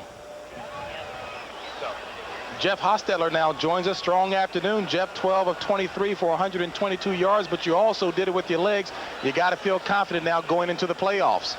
Well, we got the win. That was the most important thing. We didn't get to move the ball as well as we wanted to. We didn't put as many points on the board as we wanted to, but I tell you what, they played a good game today, and we're happy to come out here with the win and going into the playoffs. Jeff, was Bill Parcells a little bit worried watching you running around the way you were today? I don't know if he worries or not, but you know, they don't say anything about it as long as I protect the ball and get down when it gets a little hairy. Jeff, you said you were looking forward to this opportunity and the pressure with it. Do you feel confident that you can take this team far in the playoffs? Well, I think we got a nucleus here of a great ball club, and hopefully we can put everything together and play well going into the playoffs. And I'm just one member of it, and hopefully I can do my part, and the rest of the guys will do theirs, and maybe we'll be down there in Tampa. Congratulations on the victory today, and good luck in the playoffs. Thanks, appreciate it. Jeff Hostetler. All right, well, a win is a win, and the Giants have some days off and a first-round bye. That's it here from Foxborough. Let's go back to New York and Greg Gumbel. All right, JB, thanks very much. Do you see a difference in the Giants with Jeff Hostetler quarterbacking as opposed to Phil Simms? Well, one of the statistics that was flashed on the screen there was the 80-something yards, 82 yards, I believe it was, rushing. I think this is the added dimension that Hostetler gives the Giants that Phil won't. Phil Simms will stay in the pocket. Hostetler will be flush out of the pocket, and he's not afraid to run with the football. Therefore, when he gets outside, he can put pressure on a defense. And in this day and time of football, that seems to be the best type of quarterback to have. And maybe going into the playoffs, if the Giants continue winning, Simms comes back, I doubt that you'll see Hostetler go to the bench. All right, Terry. Meanwhile, let's tell you what's happening at the Metrodome, where Mr. Bradshaw said earlier today that the Vikings would knock off the San Francisco 49ers. It may still happen, but right now it's a 13-10 49ers lead. Let's show you how they got that way. 49ers playing this game without Roger Craig, in street clothes on the sidelines looking on, and he saw Herschel Walker with a heck of a run here. Well, anytime Herschel Walker dots the I, gets deep in the eye, he has the ability to pick his hole. Once he squares his shoulder, he has all that power, and he runs over people. And then Steve Young, nice pass for Jerry Rice. Look at this. I mean, Carl Lee had him covered, and Rice, with great concentration, makes the catch. Unbelievable. That's the one that put the 49ers up by a score of 13-10. About 5 minutes to play in the Metrodome. Let's check in on what's happening now in Minneapolis and take you to Dick Stockton and Merlin Olsen. Take it away, Dick. want to welcome those of you who watched the Giants against the Patriots today. We're here at the Metrodome in Minnesota, where the 49ers, who trailed 10-0, lead 13-10 with 4.5 to go in the fourth quarter. But the Vikings have a first down on the Niners' 40-yard line. Rich Gannon running. He's got a first down and more. And Minnesota threatening again. And a gain of 22 yards. This is Dick Stockton with Merlin Olsen as the Niners try to wind up the season with a win. As you watch this play develop, Gannon is going to be looking downfield. Turn it loose and we'll watch it develop downfield. Matt Millen, number 54. Stop it right there. Stop it right there. Here's Matt Millen. Lost track of where he was. And Gannon is able to get outside of him. Millen, had he picked up Gannon a little earlier, would have been over there to shut him down. It cost the Niners about an extra 15 yards. First down on the 13. Herschel Walker carrying. Penalty marker down. Let's see if there's one thrown. Don Griffin makes the stop. No penalty as Walker gets to the 5. I think we just got some cheerleaders confetti on the sideline. Steve Young, playing the second half, has put those 13 points on the board for the 49ers. Joe Montana played the entire first half, and the 49er offense struggled. Herschel Walker scored the lone touchdown for the Vikings and has had a fine all-round game. Jerry Rice with a touchdown catch. He's 2 for 100 on the year. Second and goal after 2 and a first down. Second and 2. Alfred Anderson with the carry. First and goal now for the Vikings. Joe Montana played the whole first half of this game. They could not get any points on the board. They trailed 10-0 at the half. Jerry Burns talked to us yesterday about the importance of going out of this season on a positive note. Rich Gannon playing with the flu. There's all kinds of sub-stories in this one. The Vikings have called a timeout, their first of the second half. Minnesota Vikings trying to salvage something of a dismal campaign. A loss would put them in last place in the division. Vikings took a lead. Fuad Reveiz with a field goal, 3-0 in the first quarter. Then Herschel Walker, who threw a pass, caught one and ran 9 yards, gave the Vikings a 10-0 lead. That was the score at halftime. Michael Kofer kicked 2 field goals in the second half. A 29-yarder in the third and a 35-yarder in the fourth. And then Jerry Rice, 14-yard reception from Steve Young, put the 49ers in front with 8:37 to go. But the Vikings have been on the march and have a first and goal to try to regain the lead with 3:16 to play. This is the second long, sustained drive of the day for the Minnesota Vikings. The last time they did this, they scored. Alfred Anderson, touchdown.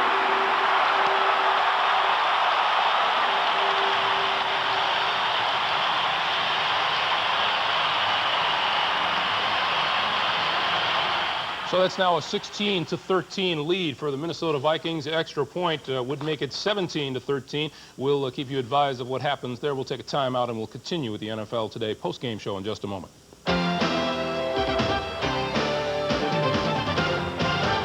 Point was good in Minnesota, so the Vikings now lead the 49ers by a score of 17-13 with about 3 minutes and 14 seconds to play in that game. And the Cincinnati Bengals have beaten the Cleveland Browns today by a score of 21-14. Their playoff chances are looking good. Coming up next, the Lions against the Seahawks, except for those of you in the Boston area. We'll see you later, everybody. 92, when it's played on their home territory in Europe. So until then, from Mick Luckhurst and all at Lake Nona, goodbye.